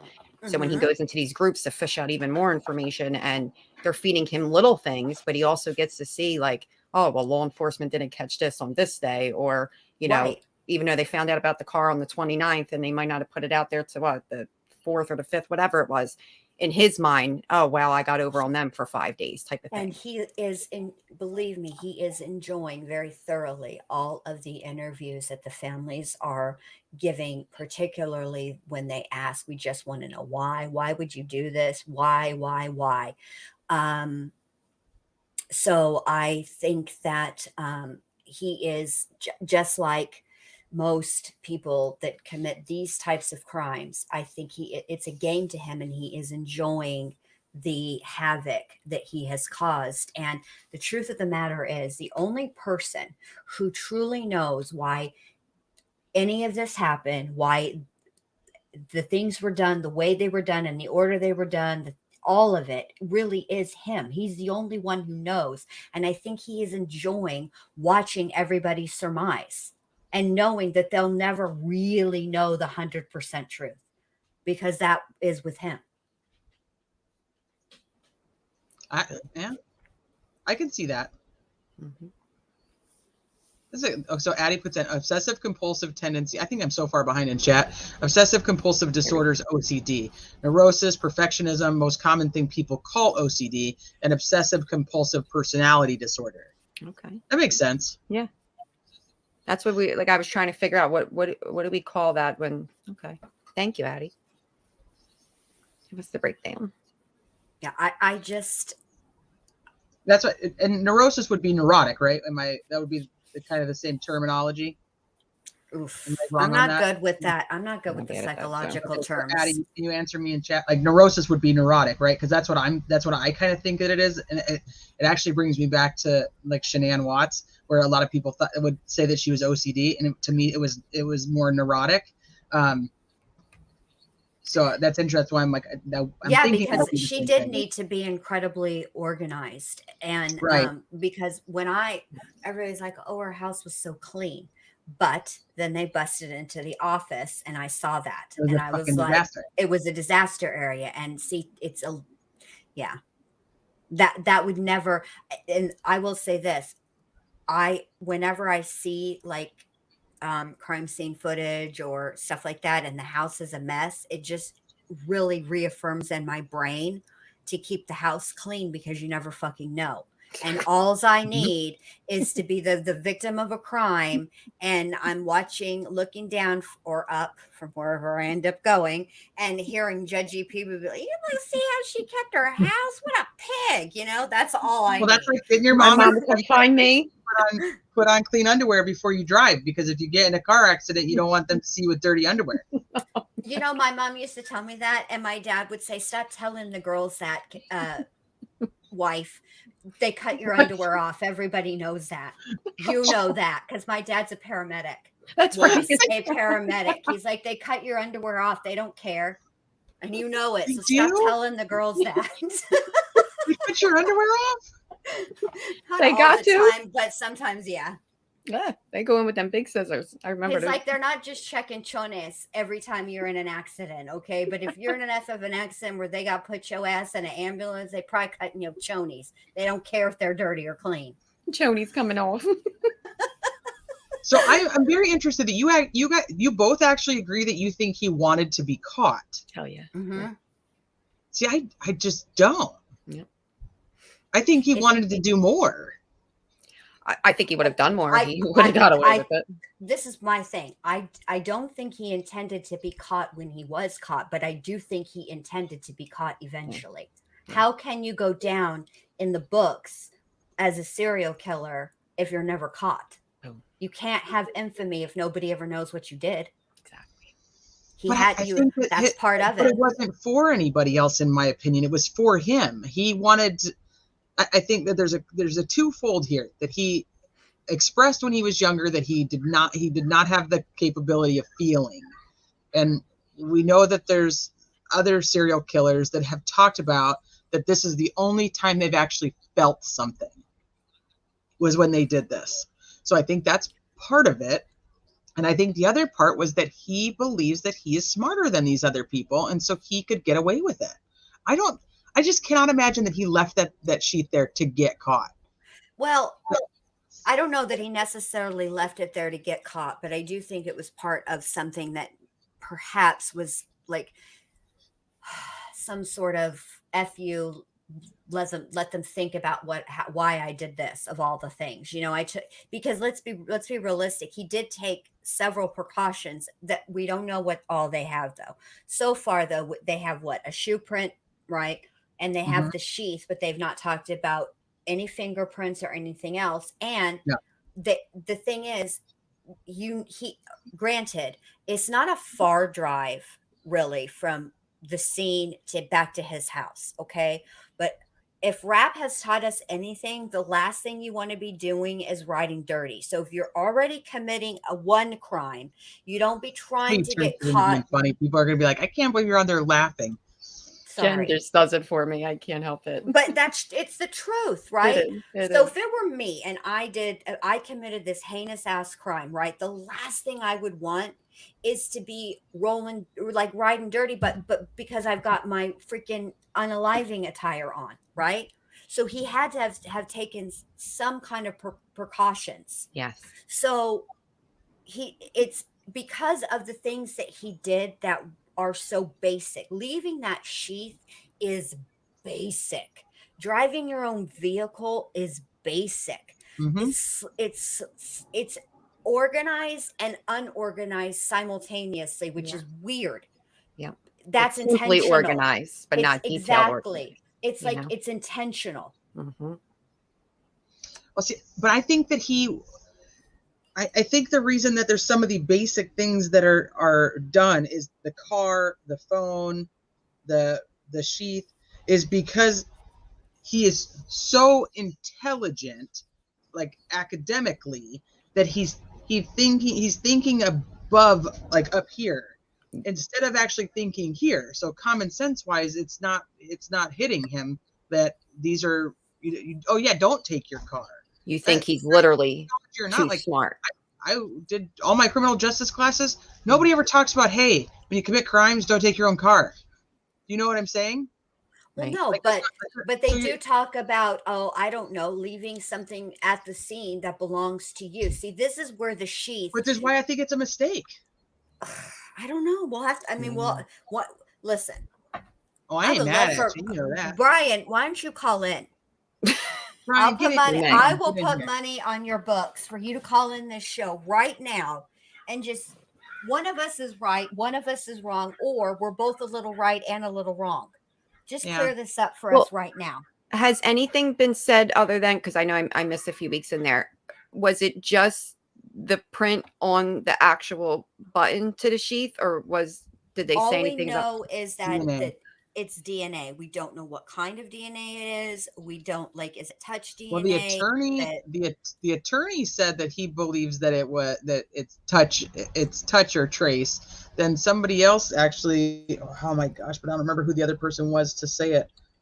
Actually said that it's shit. I'm gonna back up and back out of that because I don't remember who it was now. So okay, no, but it doesn't actually say.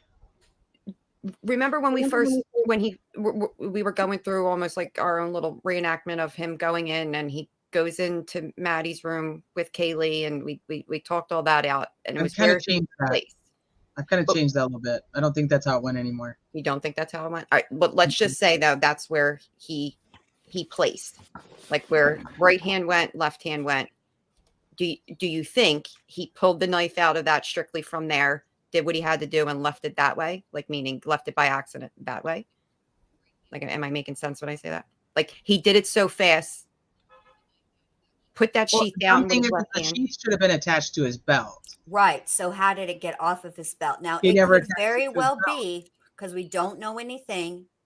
We don't know all the things. You only know where it was left. It is Right. possible that it was pulled off by one of the Oh, girls. right. Yep. That's Could've They been. said that, possible. they said that would be, any people that are like talking about that have one are saying that would be extremely difficult to pull But that off of a To belt. pull it off. I mean, I don't know, because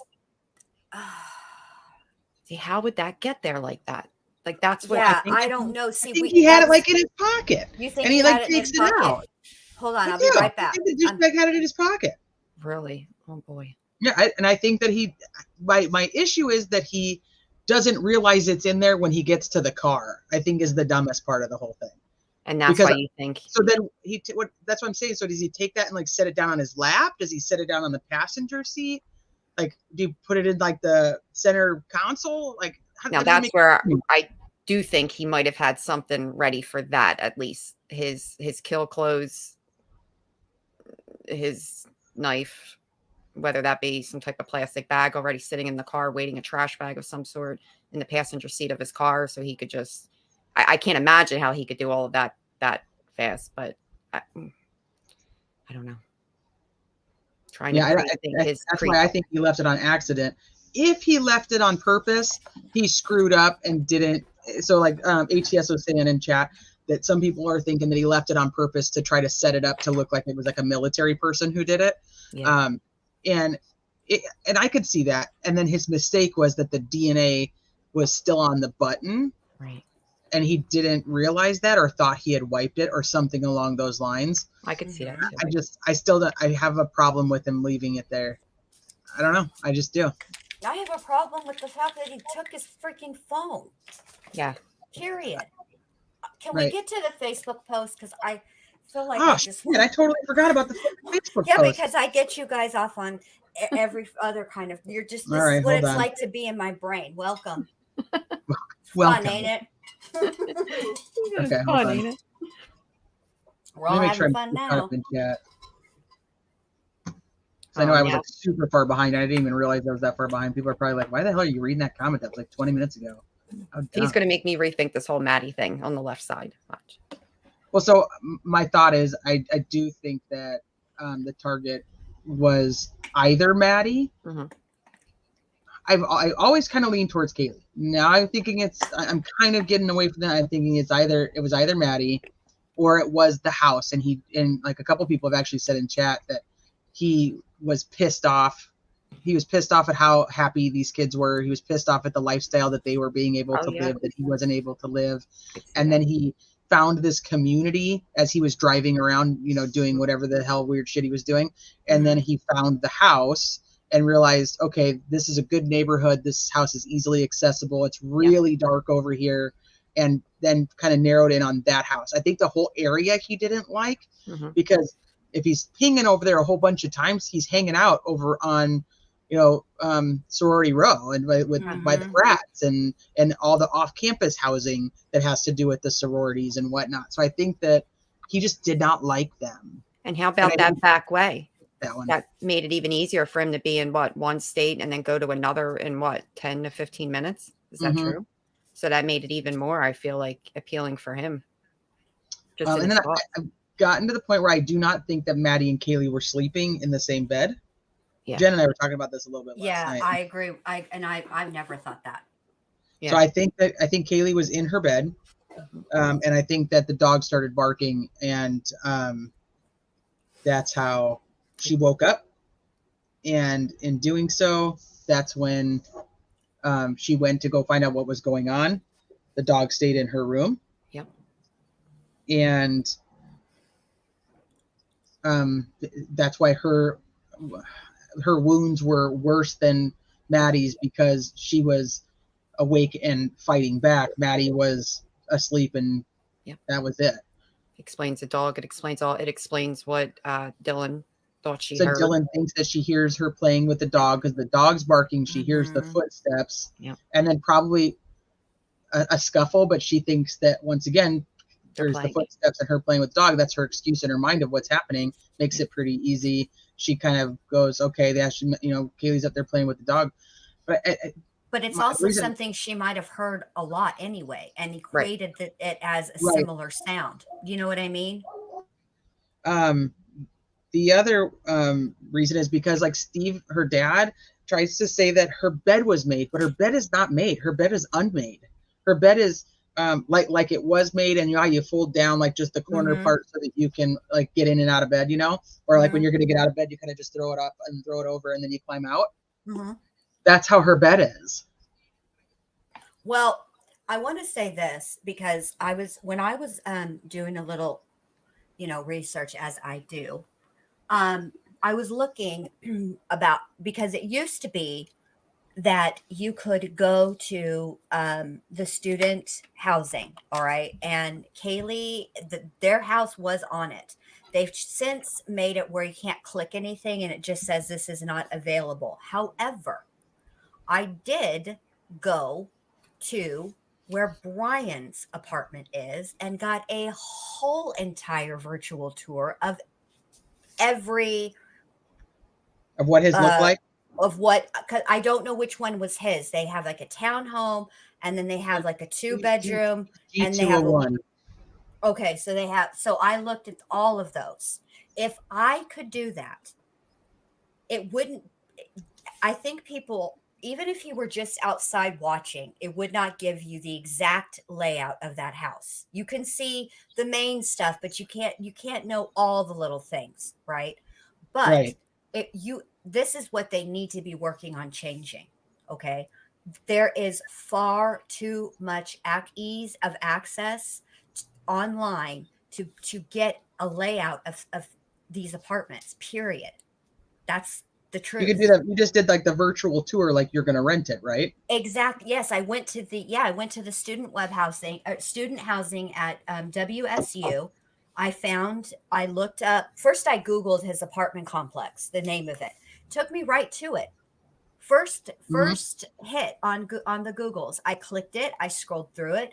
It says, take a virtual tour. I said, why, thank you. I would love to. And I did. I took a virtual tour of each floor plan that they have to offer. So it's very easy, too easy. And that they should probably change that.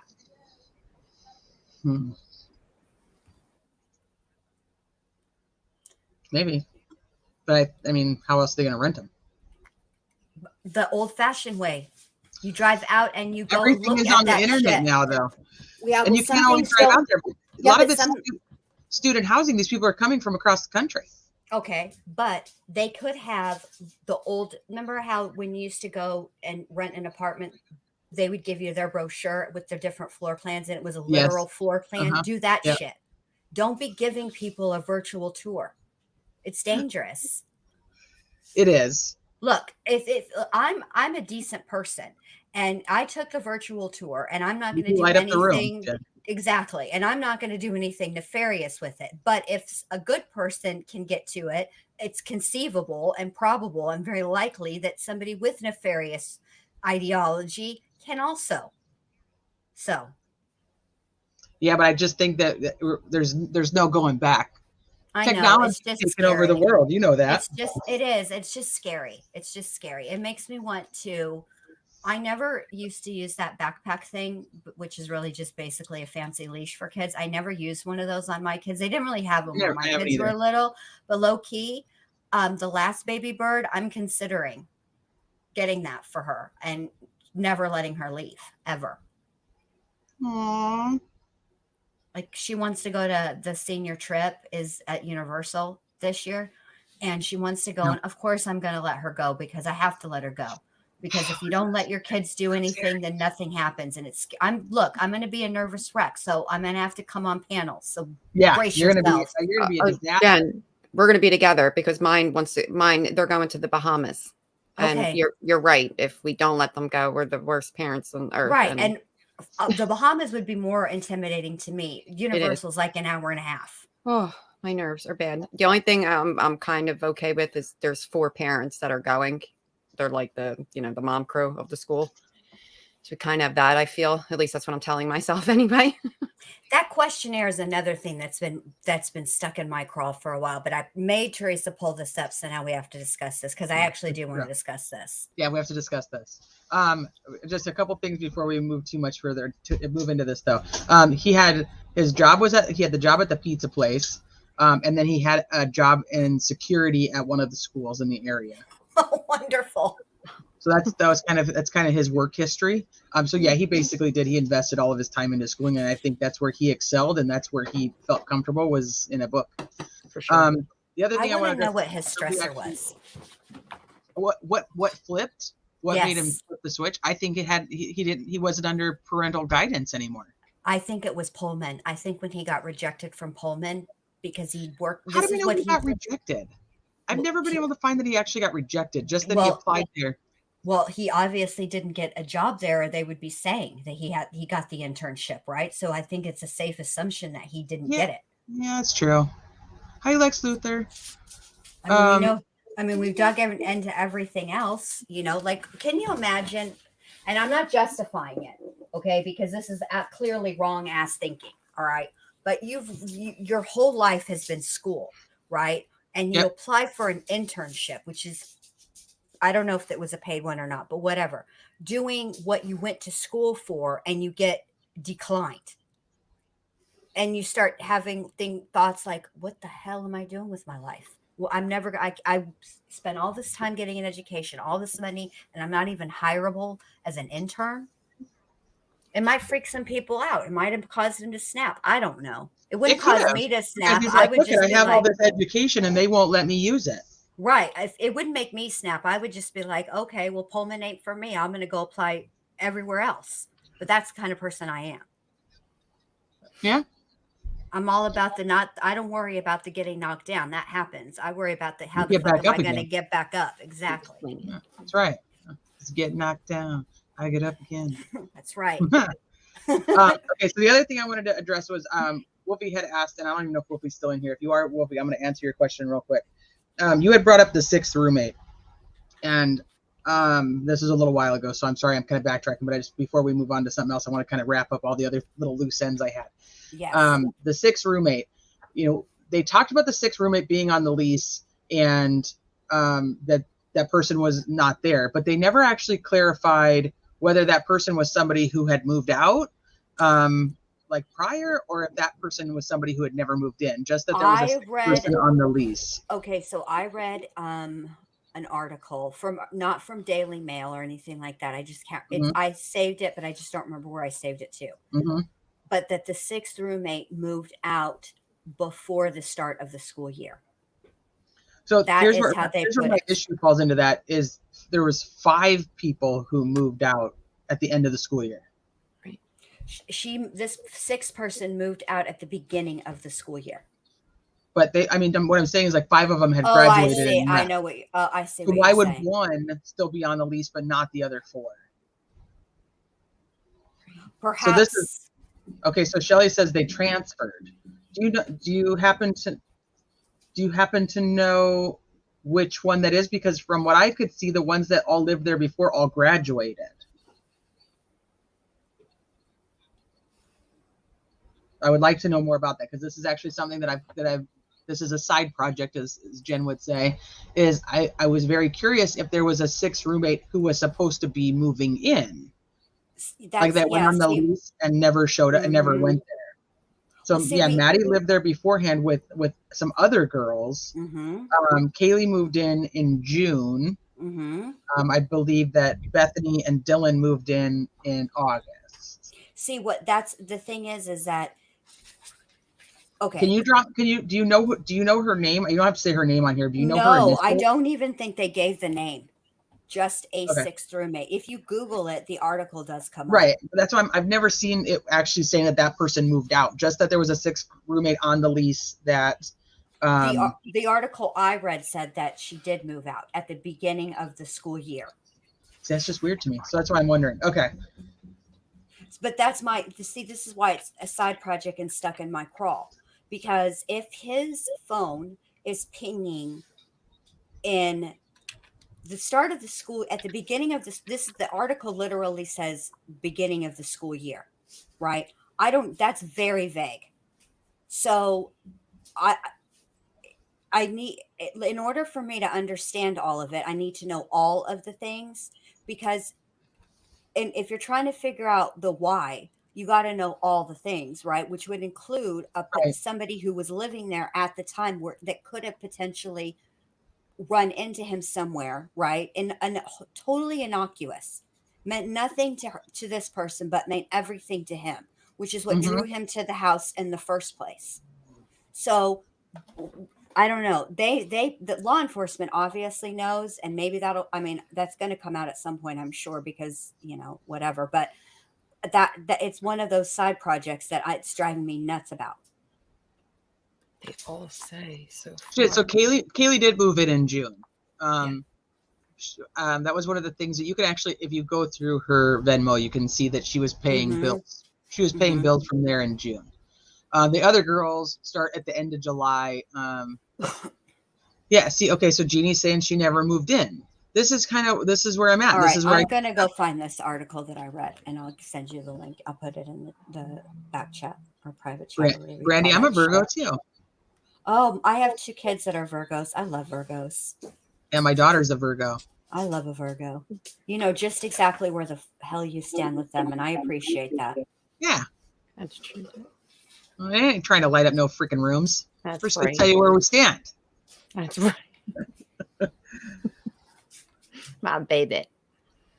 Okay, so they also said they left the sororities 2 years ago. So we knew that part. We knew that Maddie lived there for her whole junior year. Maddie lived at the house, and Kaylee. They said that Kaylee lived in an apartment, which I find interesting because, and she could have, but I just there's some roommate stuff that's there. So an apartment, I wouldn't think that she'd have a bunch of roommates. So I was wondering if it was a different not an apartment, but a different. Maybe it was more like an apartment, but that's neither here nor there because it's really irrelevant at this point. So the one from Fox says the Moscow Police Department revealed Thursday that a 6th person was listed on the lease at 1122 King Road, which has been considered a crime scene since the November 13th bloodshed. Officials revealed hours later that the person had moved out before the school year began and was not present at the address. Obviously, we got that part. And that was on December 2nd, 2022.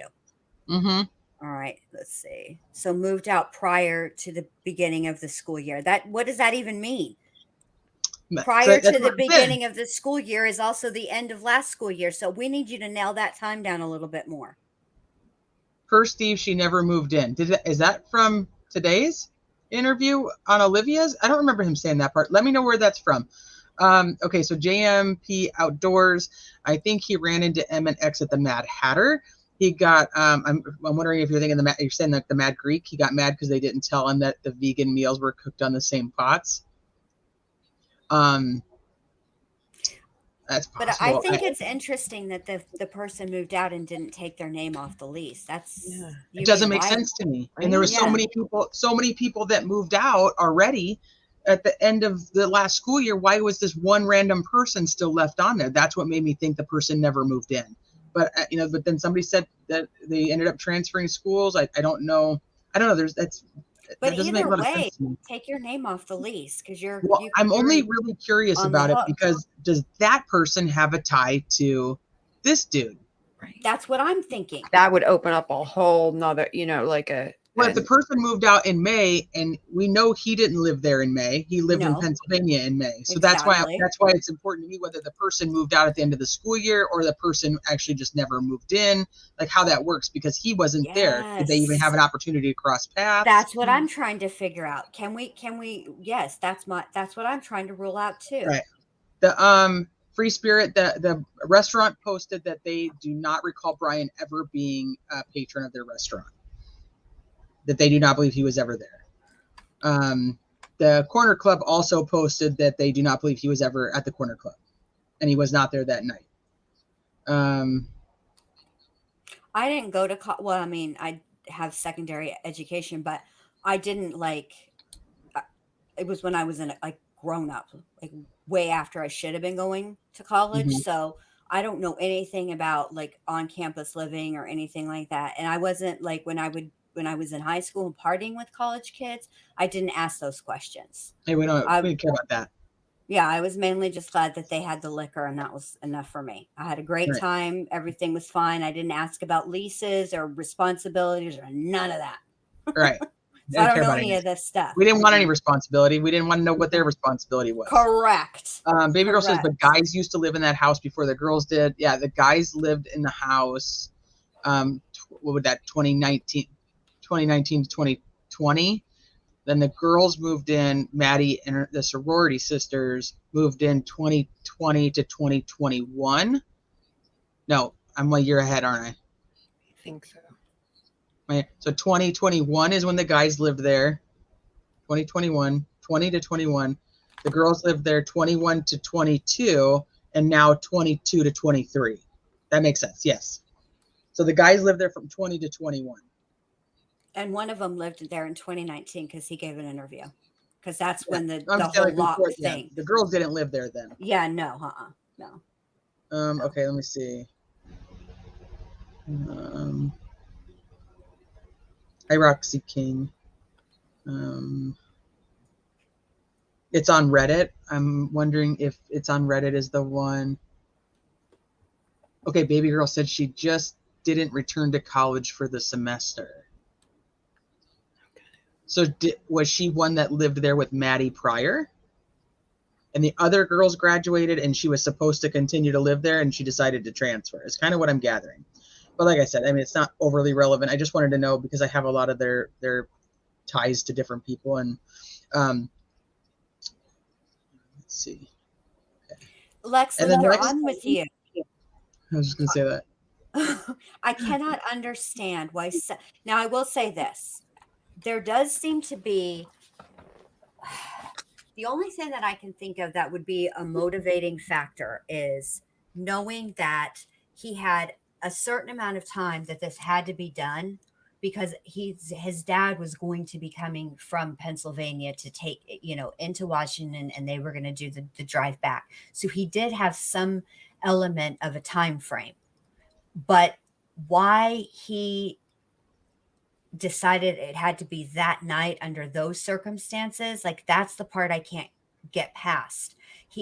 If he knew nothing about Ethan and Ethan was just, bless his heart, there in the wrong place at the wrong time, I just feel like that the crime itself is risky just because there's a dog in the house too. That is another element that's risky, right?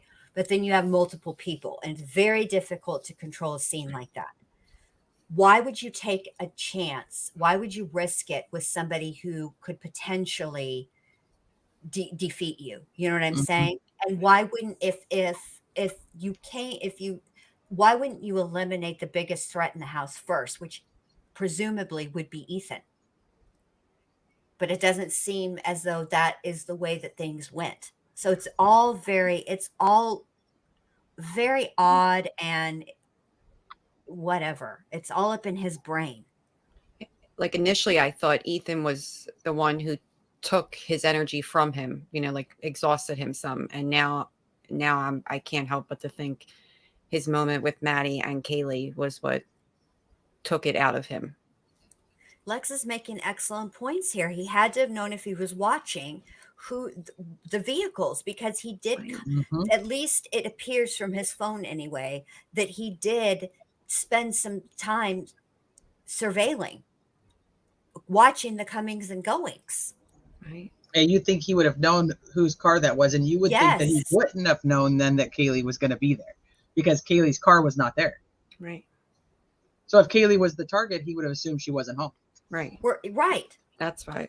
And That was then one of but he had to, exactly, and from just the, it's okay, he frequented that area doing whatever it was he was doing. I mean, I'm sure he did some other stuff outside of just surveillance, right? But he did Mhm. know some things about that house. So why, if I rolled up and I would be, and I knew that there was somebody in the house who could potentially put up enough of a fight where Ethan is the one that I would avoid. I would be like, not tonight. And I right. wouldn't do any of this shit anyway. That's what Right. just doesn't make sense. Maybe that's why I don't get it, because I wouldn't do this in the first place. Mhm. Do you think I've seen a lot of people talk about Doordash, that Doordash might have prompted him to, he saw that she answered the door, that she got the delivery, maybe assumed everybody was asleep. And that's what makes me kind of lean somewhat towards back again to it more being the house versus a target. And if it was going to be a target for me, it's Maddie. And But even the Maddie was, DoorDash is risky, right? yeah, You don't Yeah. know, like people eat at different speeds. Some people eat super fast and some people eat super slow. So he had no way of knowing how much food was in there, who all ordered food, or who all was really awake and going to be eating. It was just incredibly risky.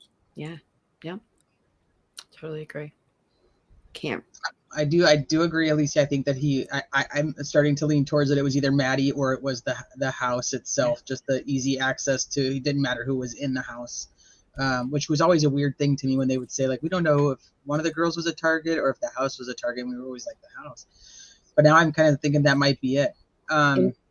it makes me think of why Steve now says, and maybe that's why we took initially and thought it was Kaylee, because it was Steve talking and Steve being Kaylee's dad, but he very early on, and I know these girls were close, so he was Mhm. claiming that's his daughter as well. But I think because they clearly knew way more than we did then, I think he even knew that Maddie was more of the target, but because he loved her almost like he did his own, he put that as daughters. And because they ended up being together, he put all that in with one, and Right.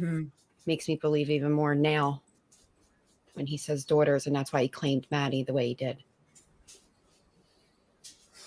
I can't even And this is true. imagine. If he had picked that date, it wouldn't have mattered who was in the house. If there is a number thing that has to do with it, and I think that might come out more from people that know him, as if he was ever into anything like that, then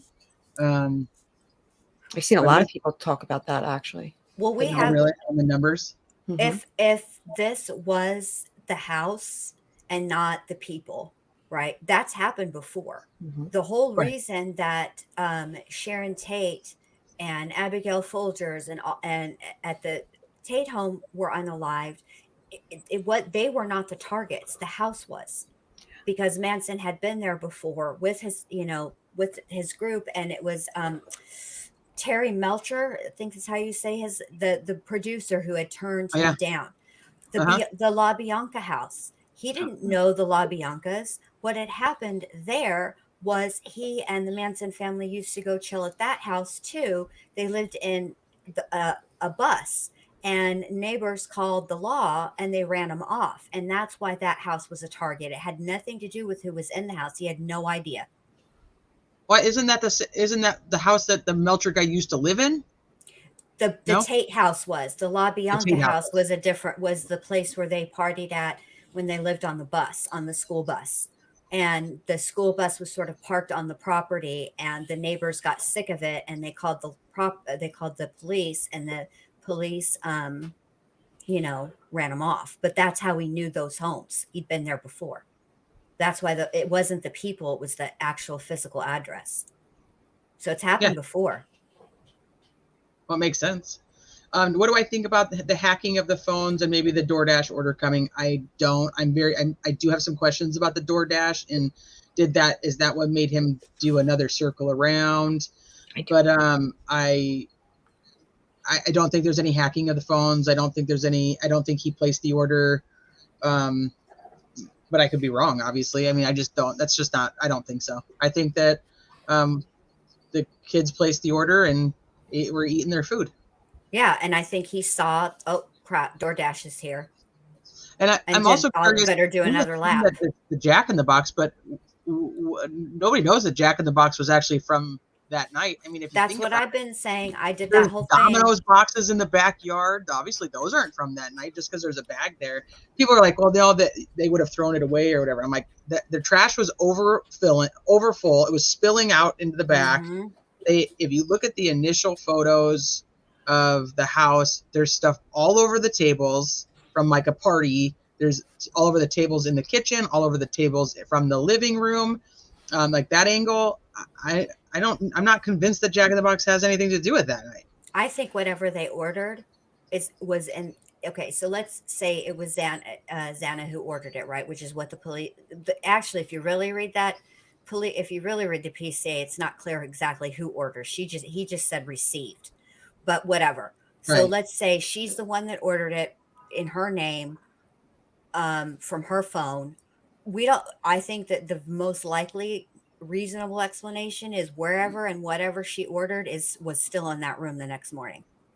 Yeah, it's possible. And if it was the Jack in the Box, which I know there's so many conflicting things about the time that you could even order from Jack in the Box and whatnot. Mm-hmm. She would have brought it out. She would have just set it on the counter. I don't know. I don't know. I just don't think. I don't think we could say that the Jack in the Box is immediate. We have no idea until they come out with. They also say approximately 4, Jen. They don't actually name the time the DoorDash guy was at the house. Which is weird too. Yeah. That's all. This is the thing about DoorDash. Anybody who's ever used DoorDash knows that it's completely tracked all the way down to the minute through the DoorDash app, and then you get a friggin' text with a picture. Right. So they know. So there's no reason for this cockamamie approximate crap because DoorDash is very exact. Well, yeah, and so isn't it like you go back to the car and you hit like delivered or whatever? Like, so I don't know. It says approximately 4, which kind of is interesting to me, knowing. Well, I think they know, but I don't know why it's just not in there. Right. But she was on her TikTok at 4:12. Yeah, which is another thing. I like that keeps covering my beautiful. That's very difficult to say that she was on her TikTok at 12. You guys everybody knows how TikTok works. If I open my TikTok app right now, the app will run and it will be playing the exact same whatever TikTok is playing right then. It'll loop for infinity until my phone shuts off.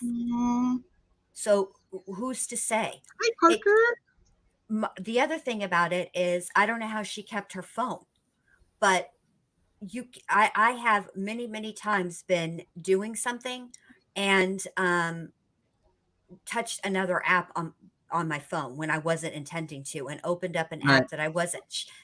2 weeks ago, Alice made a whole ass call, a messenger call. So I had to explain it too. Some random person I haven't talked to in like years. And you're like my cat called you. Yeah, and people are like, what the fuck? They're like, oh god, you probably got unfriended. No, I'm still friends with them. They laughed and thought it was cute, but it was embarrassing as hell because it was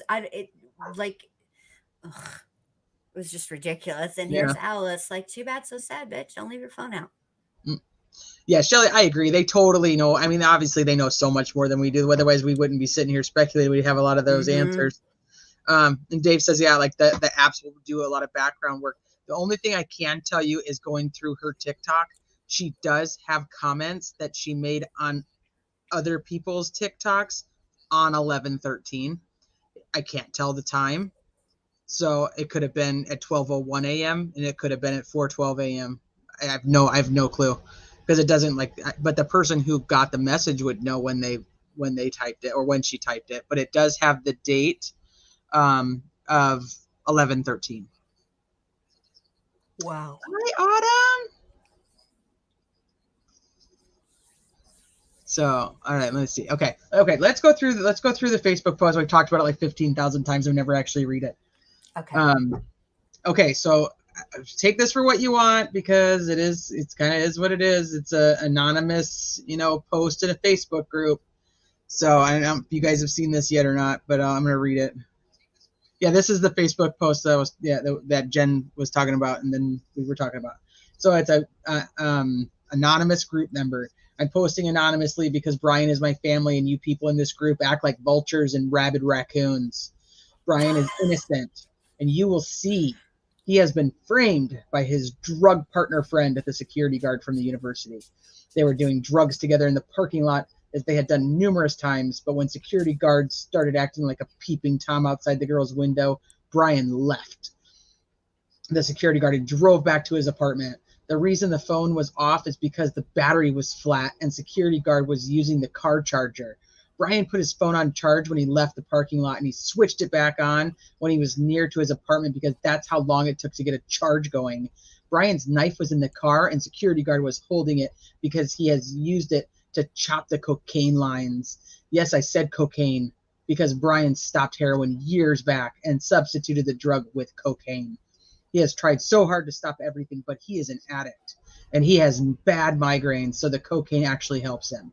He had no idea security guard was going to do what he did, and he just wanted to teach security guard a lesson by leaving him behind. Brian actually feels terrible that he left this maniac behind, but it's not his fault. You people need to stop with these singing videos and funny pictures of Brian and my dad, or we will sue you for everything you have. All of you just get a life and stop playing Facebook detectives, because you are just a bunch or bored losers that have no morals. We lost Michelle. We did lose Michelle. First She of was like, all, F this. I don't even want to listen to this stupid post. first of all, I'm out. calm the fuck down, Tony Montana. Who is chopping lines of coke with a Rambo knife? Right? Like, you didn't have a debit card you could use, a library card, your student ID, your driver's license. Not that I know how to do that. I Shit. learned that from Scarface. Somebody by the needs to way. be hooking up with Amber Like, Heard. Jesus.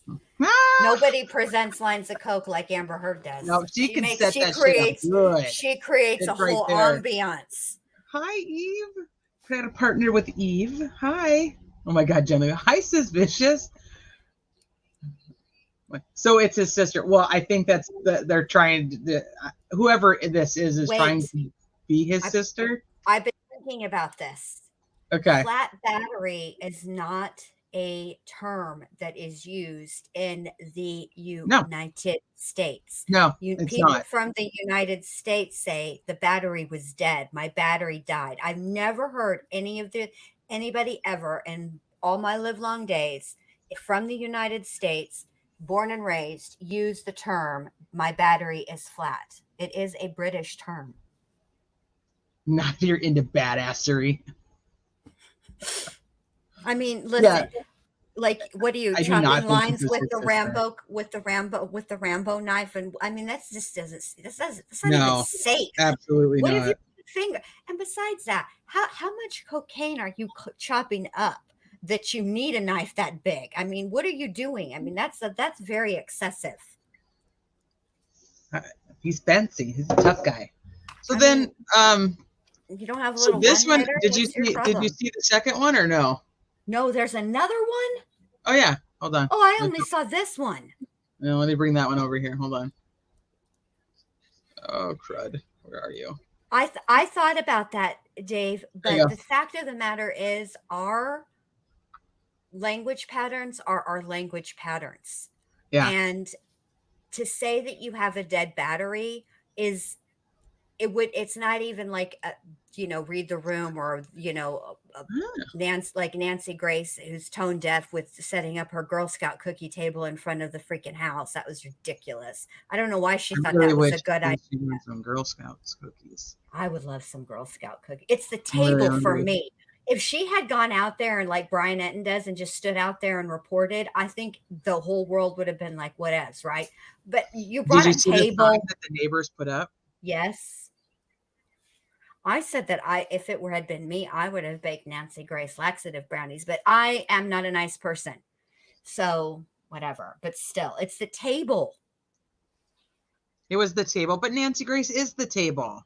I get it, but it's read the room, Nancy. They're not, they don't, The room. I know. You went too far, babe. You went way, way, way too far. And by the way, Nancy Grace didn't always have that harsh voice that she has now, where she's screaming and yelling and all pissed off all the time. She actually used to have a real chill voice. Nancy, if you can hear me, go back to that voice. It's way better. I'm a Nancy fan. I like her too, but I actually Bombshell tonight. Top mom arrested. Yes. I don't care. You can't tell me.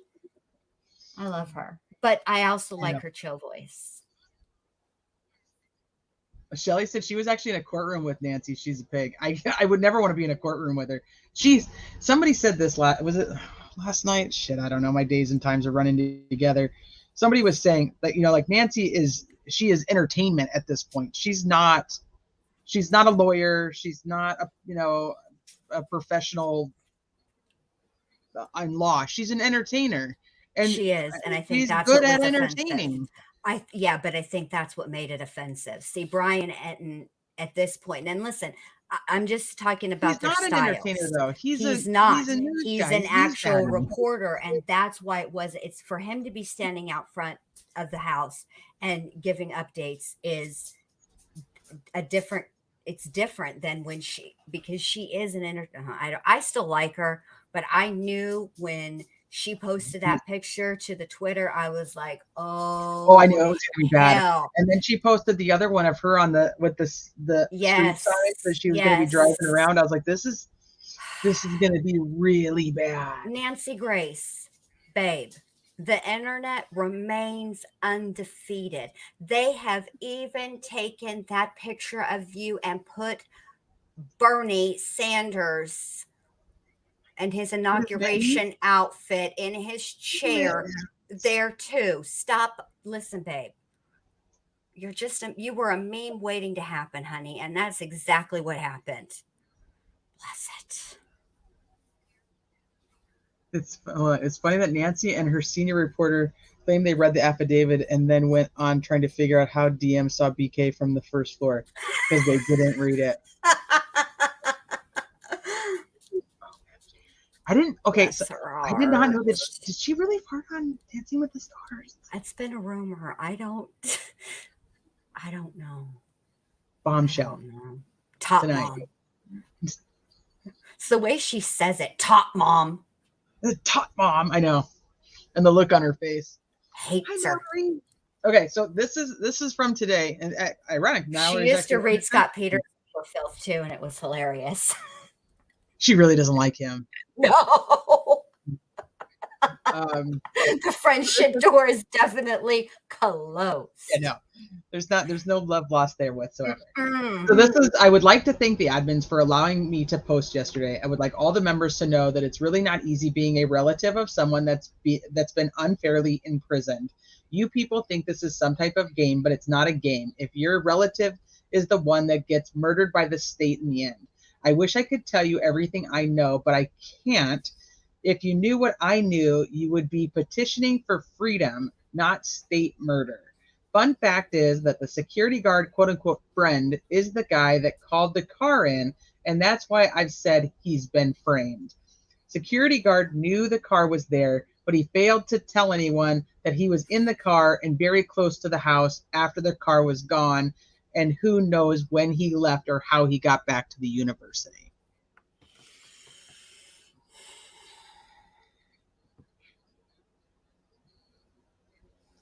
I don't even know what to say.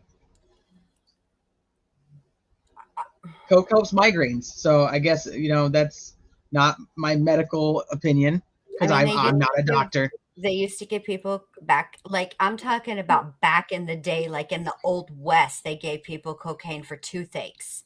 I thought Okay. they gave them, was it cocaine? I thought they gave them, Yes. what is that shit, that liquid shit that they would put on their tongues? The liquid stuff. I always want to say Dilaudid, but I know that's wrong. It's not it. You know what I'm talking about? It's like in the Yes. it's a little vial, and Yes. they just stick it on their tongue. There's, I mean, there's some things that, we used to, I mean, I don't know. We used to use other remedies, and now those remedies that were used at one point, they used to use opium too, but shit's illegal. So, I mean, it is Opium. whatever. Opium, all that kind of crap. Codeine, opium. Maybe it was opium. And it's just like, the one that was in those little vials. Yeah, I mean, it might have been opium. They had that other liquid that they gave that was called Mother's Little Helper. I mean, they've given us we've evolved over time, right? So we don't use that kind of stuff anymore. But it is what it is. I would have believed that story lost credibility when they were chopping the lines with Rambo's knife. Like, that's ridiculous. That's pure poppycock, and nobody believes that. Well, I like that there's an explanation for why Brian does cocaine, but there's no explanation for this security guard and why he's out there chopping the security guard just likes the way it smells. Nitroglycerin. That might be. Brian does it for health reasons. Yeah, the security guard is just a bad seed. The security guard likes the way it smells, and he's no damn good.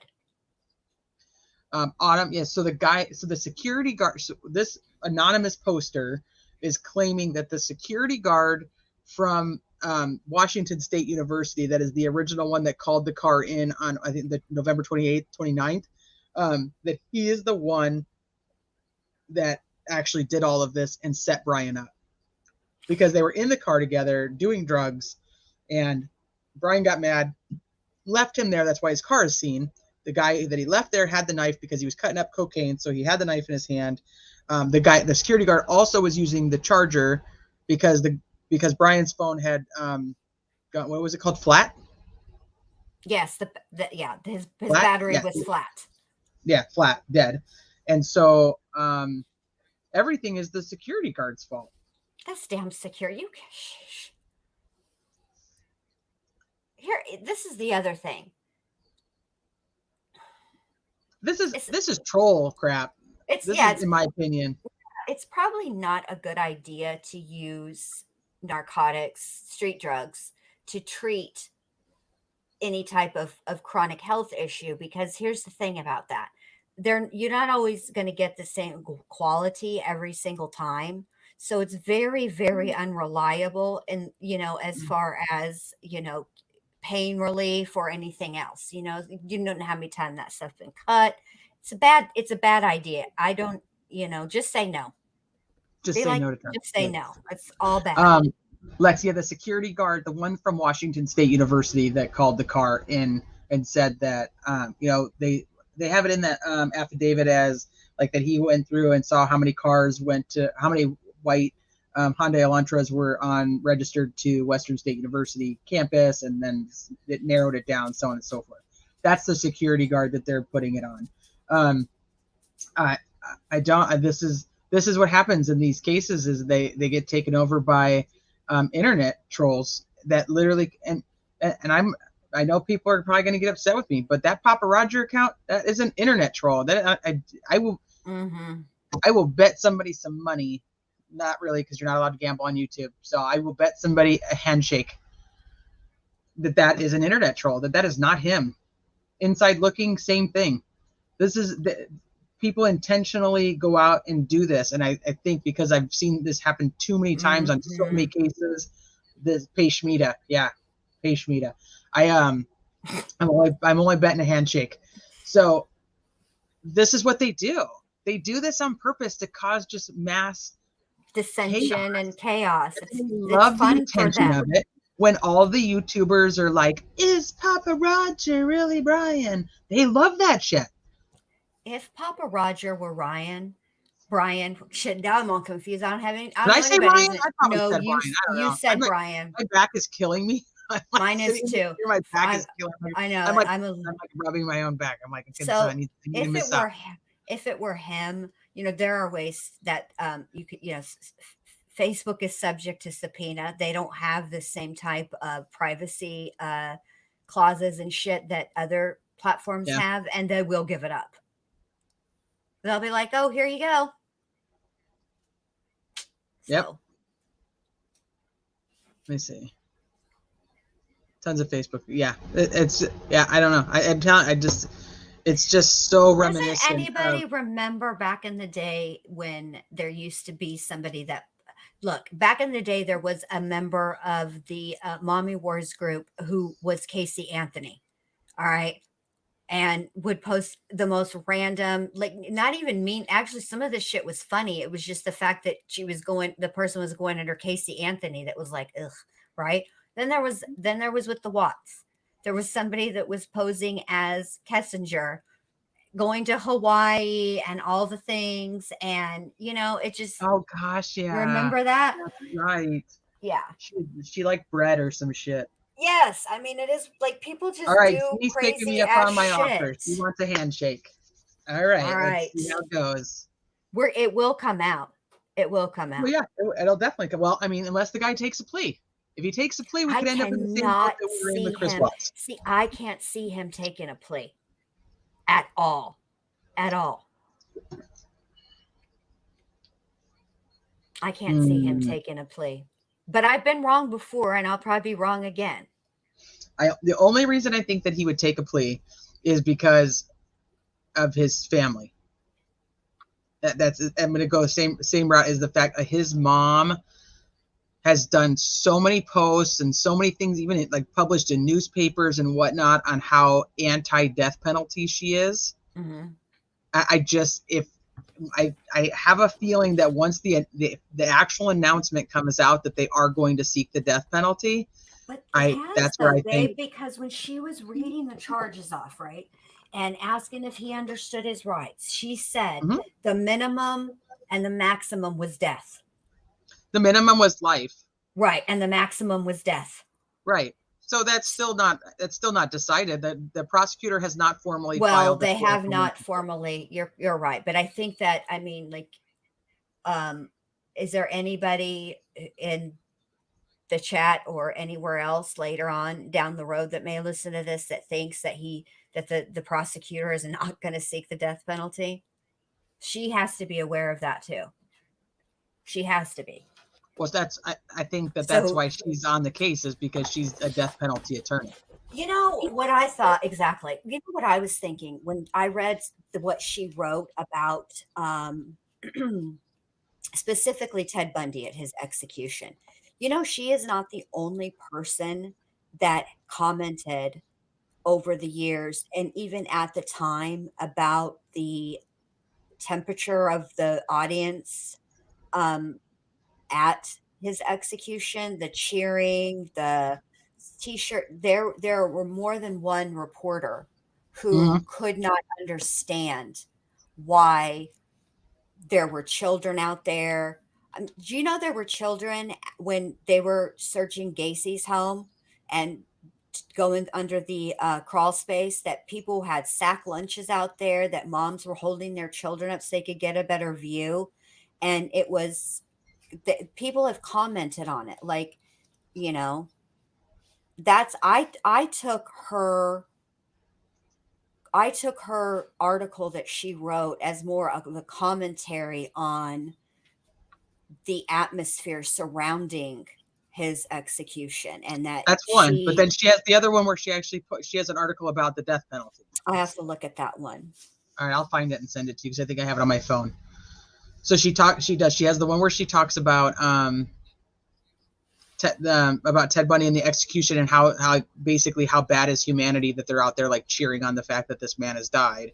And then she has another one where she talks about the death penalty and how she's anti-death penalty. And then there's the one that the daughter writes about the Uvalde school shooting. Oh yeah. And guns. Yeah. Sharon, See, are for you me, leaving? Hold on, I was looking at the okay. other screen. She's saying have a good night. So Sharon, if you're leaving, have a good night, honey. If it were me, this is why I'm against the death penalty, because I think that it gives the person something that they did not give their victim. See, when you know when you're going to die, you have an opportunity to have closure. You can say the things you want to say to the people who need to hear them, all of those things, right? But they don't Mhm. afford their victims that. So why should they? Also, I think that I think that not knowing and having to live, you know, it, I just don't, I don't see it as, and I've also like I've talked about this a ton of times. I watched a documentary about the death penalty where they had both sides of the family, the victim's family and the convicted's family. And Mhm. I was very just I will never forget the mom coming out and witnessing the execution, and she I don't know thought why she she was would do that. Why would you? she's Why would you want to do that? I could not do that. the mom of the murder victim witnessed the execution, Oh, okay. and I she thought you were came. saying like the No, guys. no, no, no, no, no, no. I'm gonna The turn my camera mom, off. I think I have to stand up. So yeah, the mom came on. The mother of the victim came out, and they all talked about witnessing it, and they said, "We thought we would have closure. We thought this would help. It didn't. It made it worse." So it's just one of those things, like I respect everybody's opinion on, and I'm not trying to, it's just for me, if it were my loved one, I would want the longest amount of suffering for that person that's possible. so do you think that the longest amount of suffering is being in prison, or do you think it's Yeah. Yeah, because you never know what's going to happen to you. You have to live inside every day, just like the rest of us, only you don't have the liberties. See, the rest of us don't know when our number is up, right? We have to live every yeah? day like it's, you know what I'm saying? And I why don't. should they get that? Why should that's what that and what made me, what really sealed the deal with me is Ted Bundy giving his death row interview, because he had an opportunity to say what he wanted to say, to shape the narrative, all of the things that he never gave his fucking victims. That's No, all. yeah, they didn't have the opportunity to say that. No, Say good night, no. Connie. And let's just say, let's say for the sake of argument that Jack in the Box was ordered that night. Do you think if those kids knew that that was going to be their last meal, that they would have ordered Jack in the Box? Now, I'm not saying there isn't something to be said for the ultimate cheeser, because that thing is fucking delicious. But do you know what I'm saying? Right, I do. Like, and he did not give that to his victim, so I just don't think that he should get it. I don't know. I go back and forth. I'm not against and I am not for. There are some times like I can absolutely see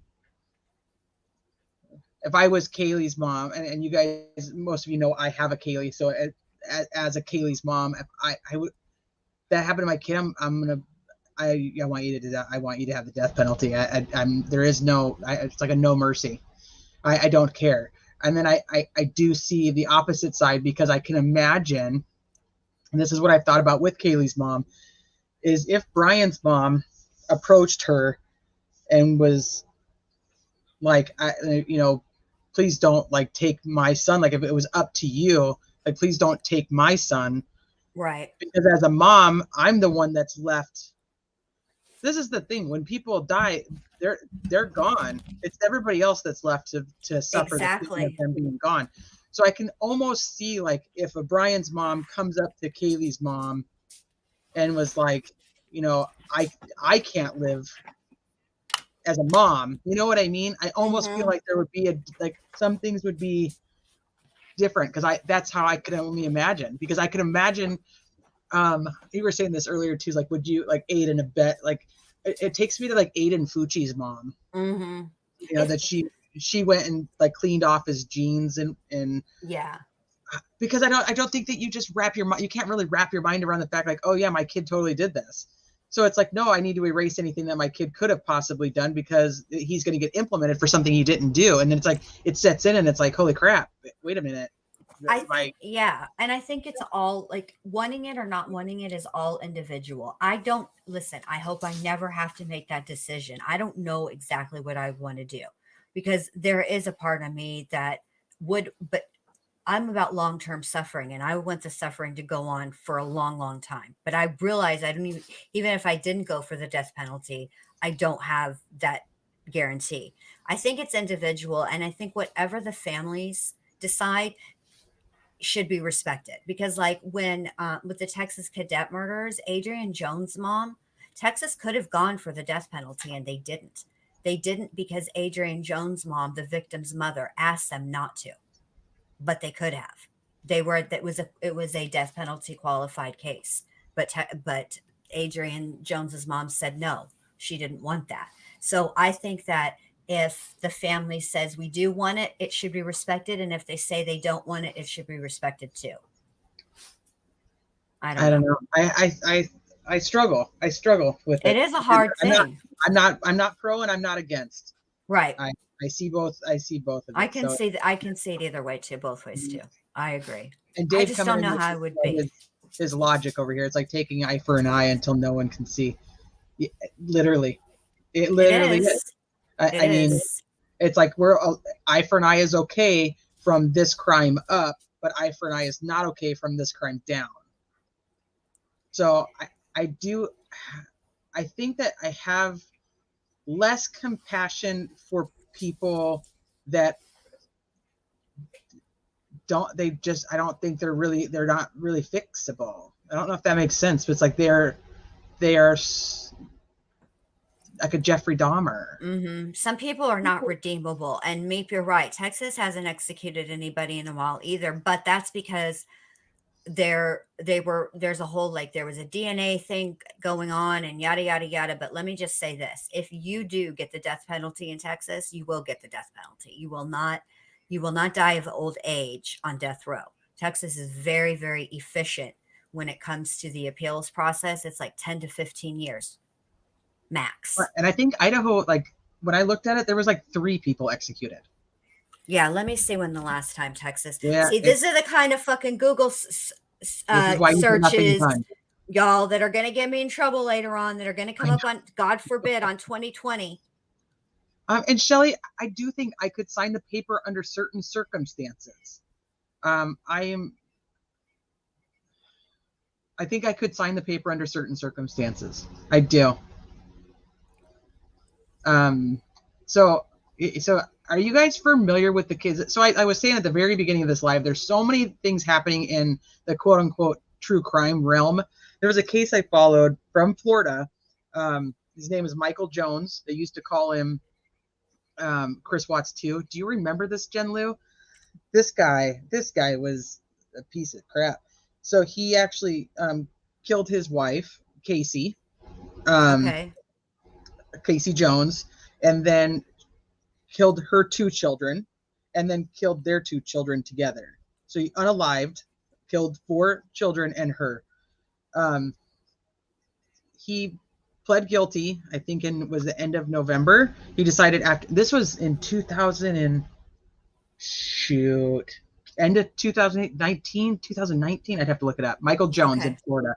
Okay. Yeah. It was in Ocala, Florida. So he pled guilty without a plea deal. There was no plea deal on the table. No, hey, plead guilty, we'll take death off. Nothing. Just said, you know what? After I think it was 3 years now, like I'm done. I'll just plead guilty. So he just had the penalty phase where the jury decided that to sentence him to death. This man drove around with those children in totes. Yes, I remember this case. Decomposing. He drove around the state of Florida. He got caught, I believe, in Georgia. He got caught in a different state where he'd ended up crashing the car after he had disposed of these totes with children in them. God. I don't feel bad for him. No, I don't. the last person that was executed in Texas, the most recent execution in Texas was Stephen Barbie. He was put to death November 16th, 2022. Barbie was convicted and sentenced in Tarrant County for the 2005 murders of Lisa and Jaden Underwood. So when was he executed? November 16th, 2022. Oh, so it's recent. Mm-hmm. I just was reading an article on somebody else that was executed. It was recent. I don't remember the state now because now I have too much in my brain. There's another one that I think is from Wisconsin that is, no, not Wisconsin because they don't have death penalty. It's their first transgender person that's on death row that's set for execution, and the execution date is coming up. I saw it the other day, but I don't remember.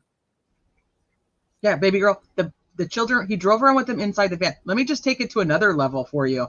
He had children with his ex-wife, and he drove those children to and from school in the van while the totes were in the back.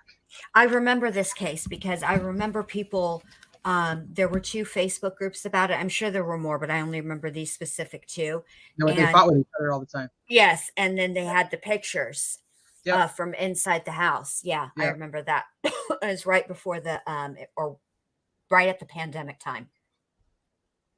Yeah, that's when I'm trying to think of. I don't remember the date off the top of my head now, but so he pled guilty and it got sentenced to death. And I think the jury has recommended death. The judge obviously I think has the final say so in Florida, and so they actually still have to do the quote unquote sentencing hearing, which I think is in February, where the judge will actually say, yeah, this is what we're gonna do. Which one in Florida? Michael Jones. Oh yeah. I don't. Yeah.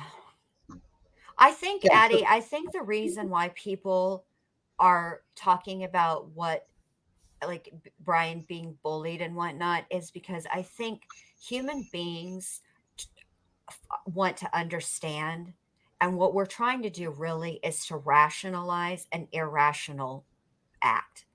Unaliving somebody is irrational. It's not, even no matter what type of person you are, even if you are a psychopath or a sociopath, you have zero feelings about it, it's still irrational. It's an irrational action. And we as human beings try to understand that.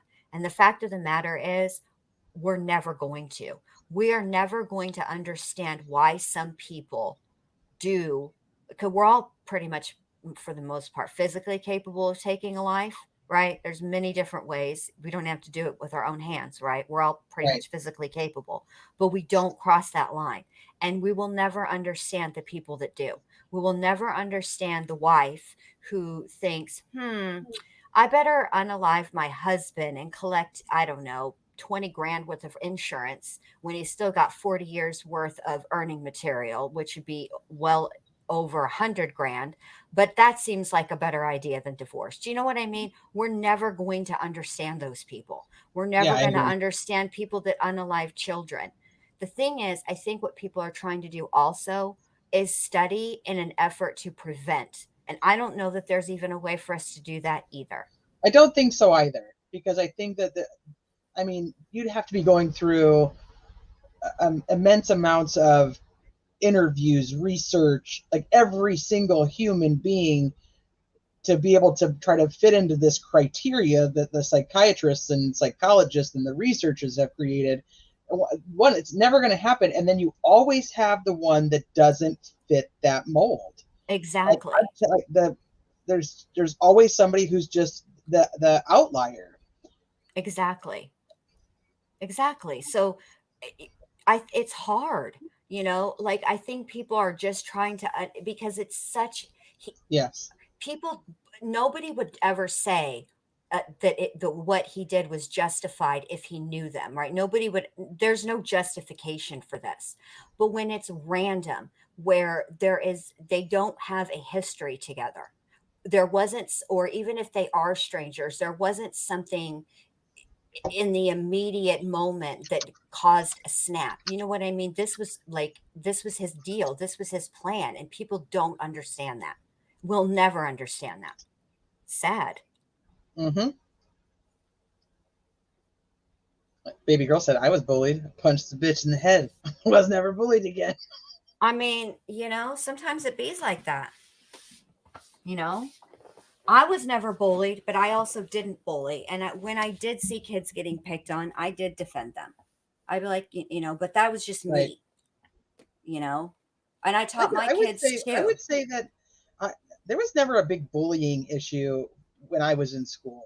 I feel like bullying is Yeah, no, so it was much more more like a talked about. picked on. Yeah, like Yeah, taunting and I getting don't picked. remember. Yeah, I don't remember there ever being like the one kid or the four kids or whatever that everybody like went and picked on. I don't remember that.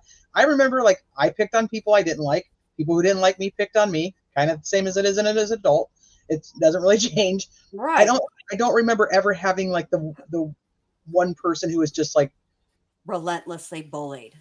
I don't remember ever having it. Not having that elementary, not either. middle, not high school. Maybe I was oblivious. I don't know, but I don't remember it either. I don't remember that happen. I do remember, I'll never forget though, when my son was in 3rd grade, my youngest son, and I went to go eat lunch with him, and we were sitting there in the cafeteria, and this one little boy who was the same age as he was sitting at a table by himself. And I asked my son why that was. And he said, Mom, I don't know, because he's not in my class, but he has to sit there every day and eat lunch by himself. Do you know this mama went and marched into the principal's office and wanted to know why that child was treated the way he was? Because it wasn't just that he was sitting there alone.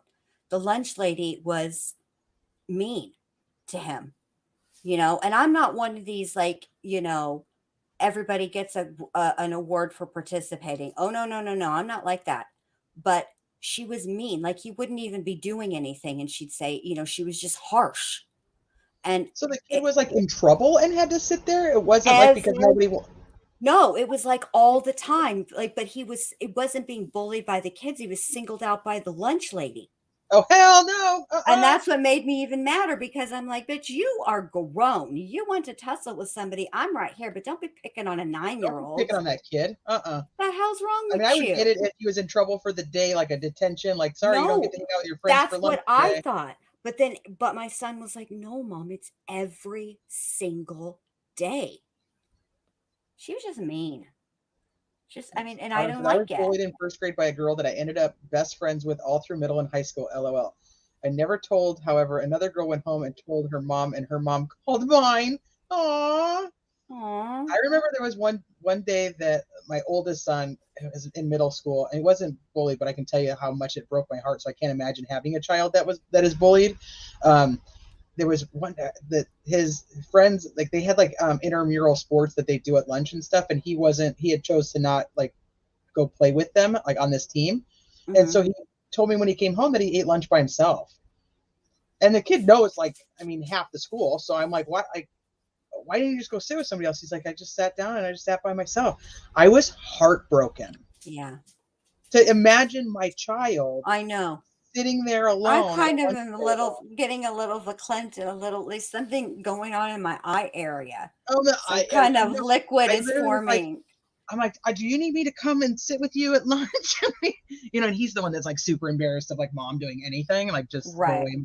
But and it wasn't even like that he was left alone, but he just was alone. And the fact that he was alone, I was like, do you want me to come pick you up for lunch? Like, do you want me, like, what do you want me to do? And he was like, no, I'm fine. I'll be fine. But I think I was more hurt than he was. Yeah. If my kid was bullied, I would have a very hard time. Okay, so I'll take it back. I'm going to take you back a notch to when I was a little bit more gruff around the edges. My niece, who I think what was I, 8 or 9 when she was born. So she's like almost my age now. But when I was in high school and she was little, she was getting picked on by these 2 girls at the school. And I went in there and I told those 2 girls, you better back the F up off of her or I was coming back. And she never got bullied anymore.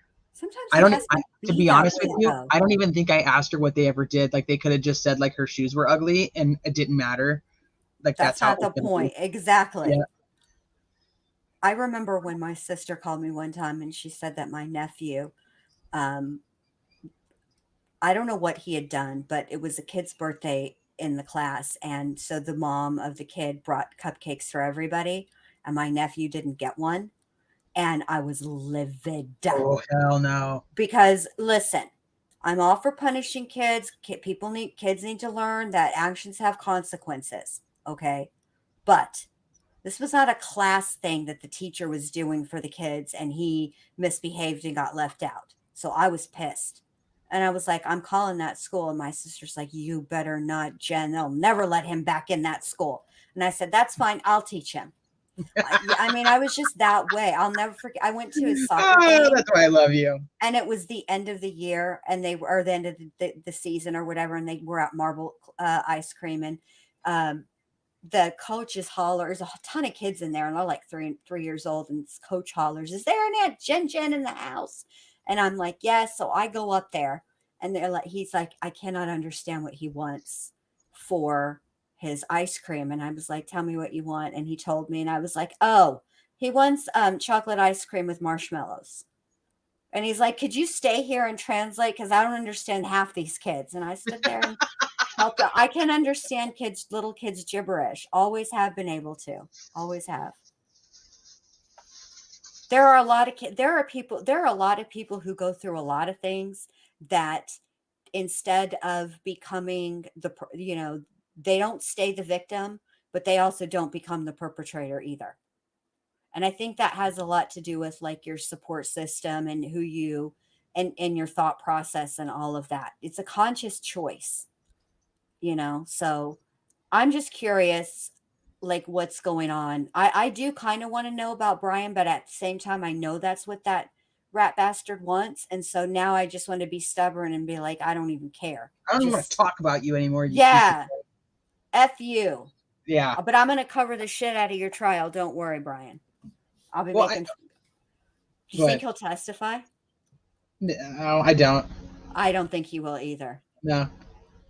But I didn't think that Yasser Saeed would get up there and testify, and he sure did horribly.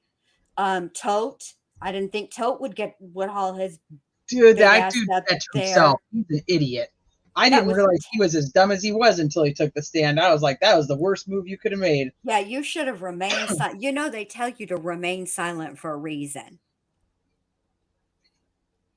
This is a very free spirit. You're absolutely correct. Yeah, mm-hmm. I absolutely agree with you too. And there are crappy teachers. I totally understand that there are crappy teachers. There are teachers that are assholes, and then there are teachers that can change the world. I mean, they could change an entire child's future. Exactly. I think it goes to somebody said in chat, like, there's bad apples in every bunch. I definitely agree with that. I won't judge one by the rest. I won't judge them all by one. Exactly. I think it is. Yeah, it's just like it's just like any other profession, anytime human beings are involved, there is a chance that shit's gonna go wrong. Okay, let's just be honest about things. So do you watch Yellowstone? Does anybody here watch Yellowstone? I keep hearing about it, and I've thought about. I hear so much hype about it. I was thinking, anytime I get a moment, I'm gonna check it out. I really wish you should watch Yellowstone. Okay. But Yellowstone also has some prequel shows. So they had 1883, and now they have 1923. I think that's right. And so the new one of the things, and I'm not going to do any spoilers in case anybody hasn't watched it, but basically part of it is that these like Native American girls are taken from their homes and they're taken to the school where they have these nuns that are teachers. Mm-hmm. Well, the nun slaps them on like the wrist with like a ruler. I mean, I'm not talking like a little tap. I'm talking like no with this ruler. And the one girl fought back, and I was like, get her. Like, my kids are like, what is wrong with you? And I'm like, dude, you ever like somebody hit you like that ever? Yeah, but a nun is a holy vessel. I'm thinking like that's like the whole like the Catholic school thing. Like that was like always the stigma around that. Yes, but okay. I'll say this: that's like a really old school way of Catholic school. I don't think they do that anymore. But there are some, just like any other anything. There's some really cool nuns. Like the nun that taught me my catechism, like she would answer as much questions as she could. Like I wanted to know again with that God is everywhere all the time, watching you all the time. Like even when I'm in the bathroom, what if I'm pooping? What if I'm taking a shower? But she did answer those questions. She's like, well, he knows that that's what you're doing. So obviously he's not watching then. How do you know? You said he's watching all the time, and that's why I have to be good, you know? So it is what it is, but there was some, I mean, I think it's just There's like some really anything cool nuns. else. Yeah, there's some really cool nuns. There's some really cool human beings in the world. And then there's just assholes. And that happens. It's just the way life is. What kind of meat do priests eat on Sunday? Oh God, Andy, I don't even know. I don't know. I don't know if I want none. Oh.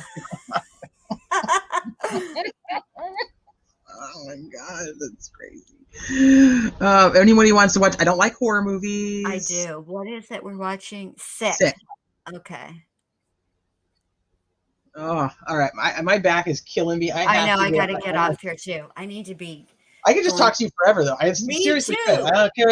I love having everybody in chat, but I could literally just sit here and talk to Jen, Luke, talk to you guys, just chill and just keep going about anything. It doesn't even matter the topic. I could just talk to you guys, listen to your stories. I thank you guys. I mean, we're at almost 3.5 hours, Jen. I Luke. know. That's a long girl. What time. are we doing? I don't know. I don't know, because tomorrow my body's going to be like, bitch, you damn wrong for this. You old. You should have been in bed 45 minutes ago. I haven't even had dinner. I'm like hungry. I didn't either. I had an oatmeal pie for dinner, like one of the Little Debbie oatmeal pies, and then I came live with you. That was what you had for dinner? Yes. I didn't feel like making anything, and nobody's here, so.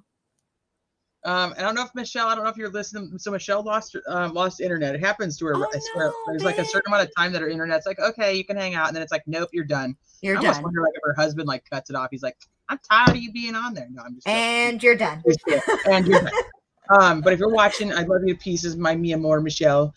Jen Lou, amazing talking to you. Thank you so much for just bringing your brain and your A game as always. Oh, thank you for having me. Thank you for everybody in chat. You guys are always cool. All right, I'm going to leave the studio because then I'll be saying goodbye forever and we'll never get off of here. Yeah. So I'm no, you say goodbye. No, you say goodbye. No, you first. You hang up. No, you hang up. All right. Well, I thank you, and I will talk to you soon. All right. Thank you very much. Bye, you guys. All right, everybody in chat, thank you guys for hanging out with us on your Friday night, afternoon, evening, middle of the night, from wherever you are.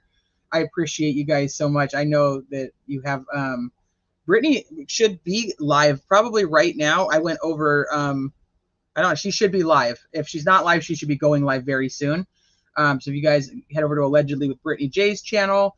But I know like you guys have 1,000 places you guys could hang out, and you choose to come and hang out with me, and I absolutely appreciate every single one of you. If you haven't had a chance, please just hit the like button on your way out. I'd appreciate it. It's free. It's easy to do. Just a little click. All right. I will talk to you guys later.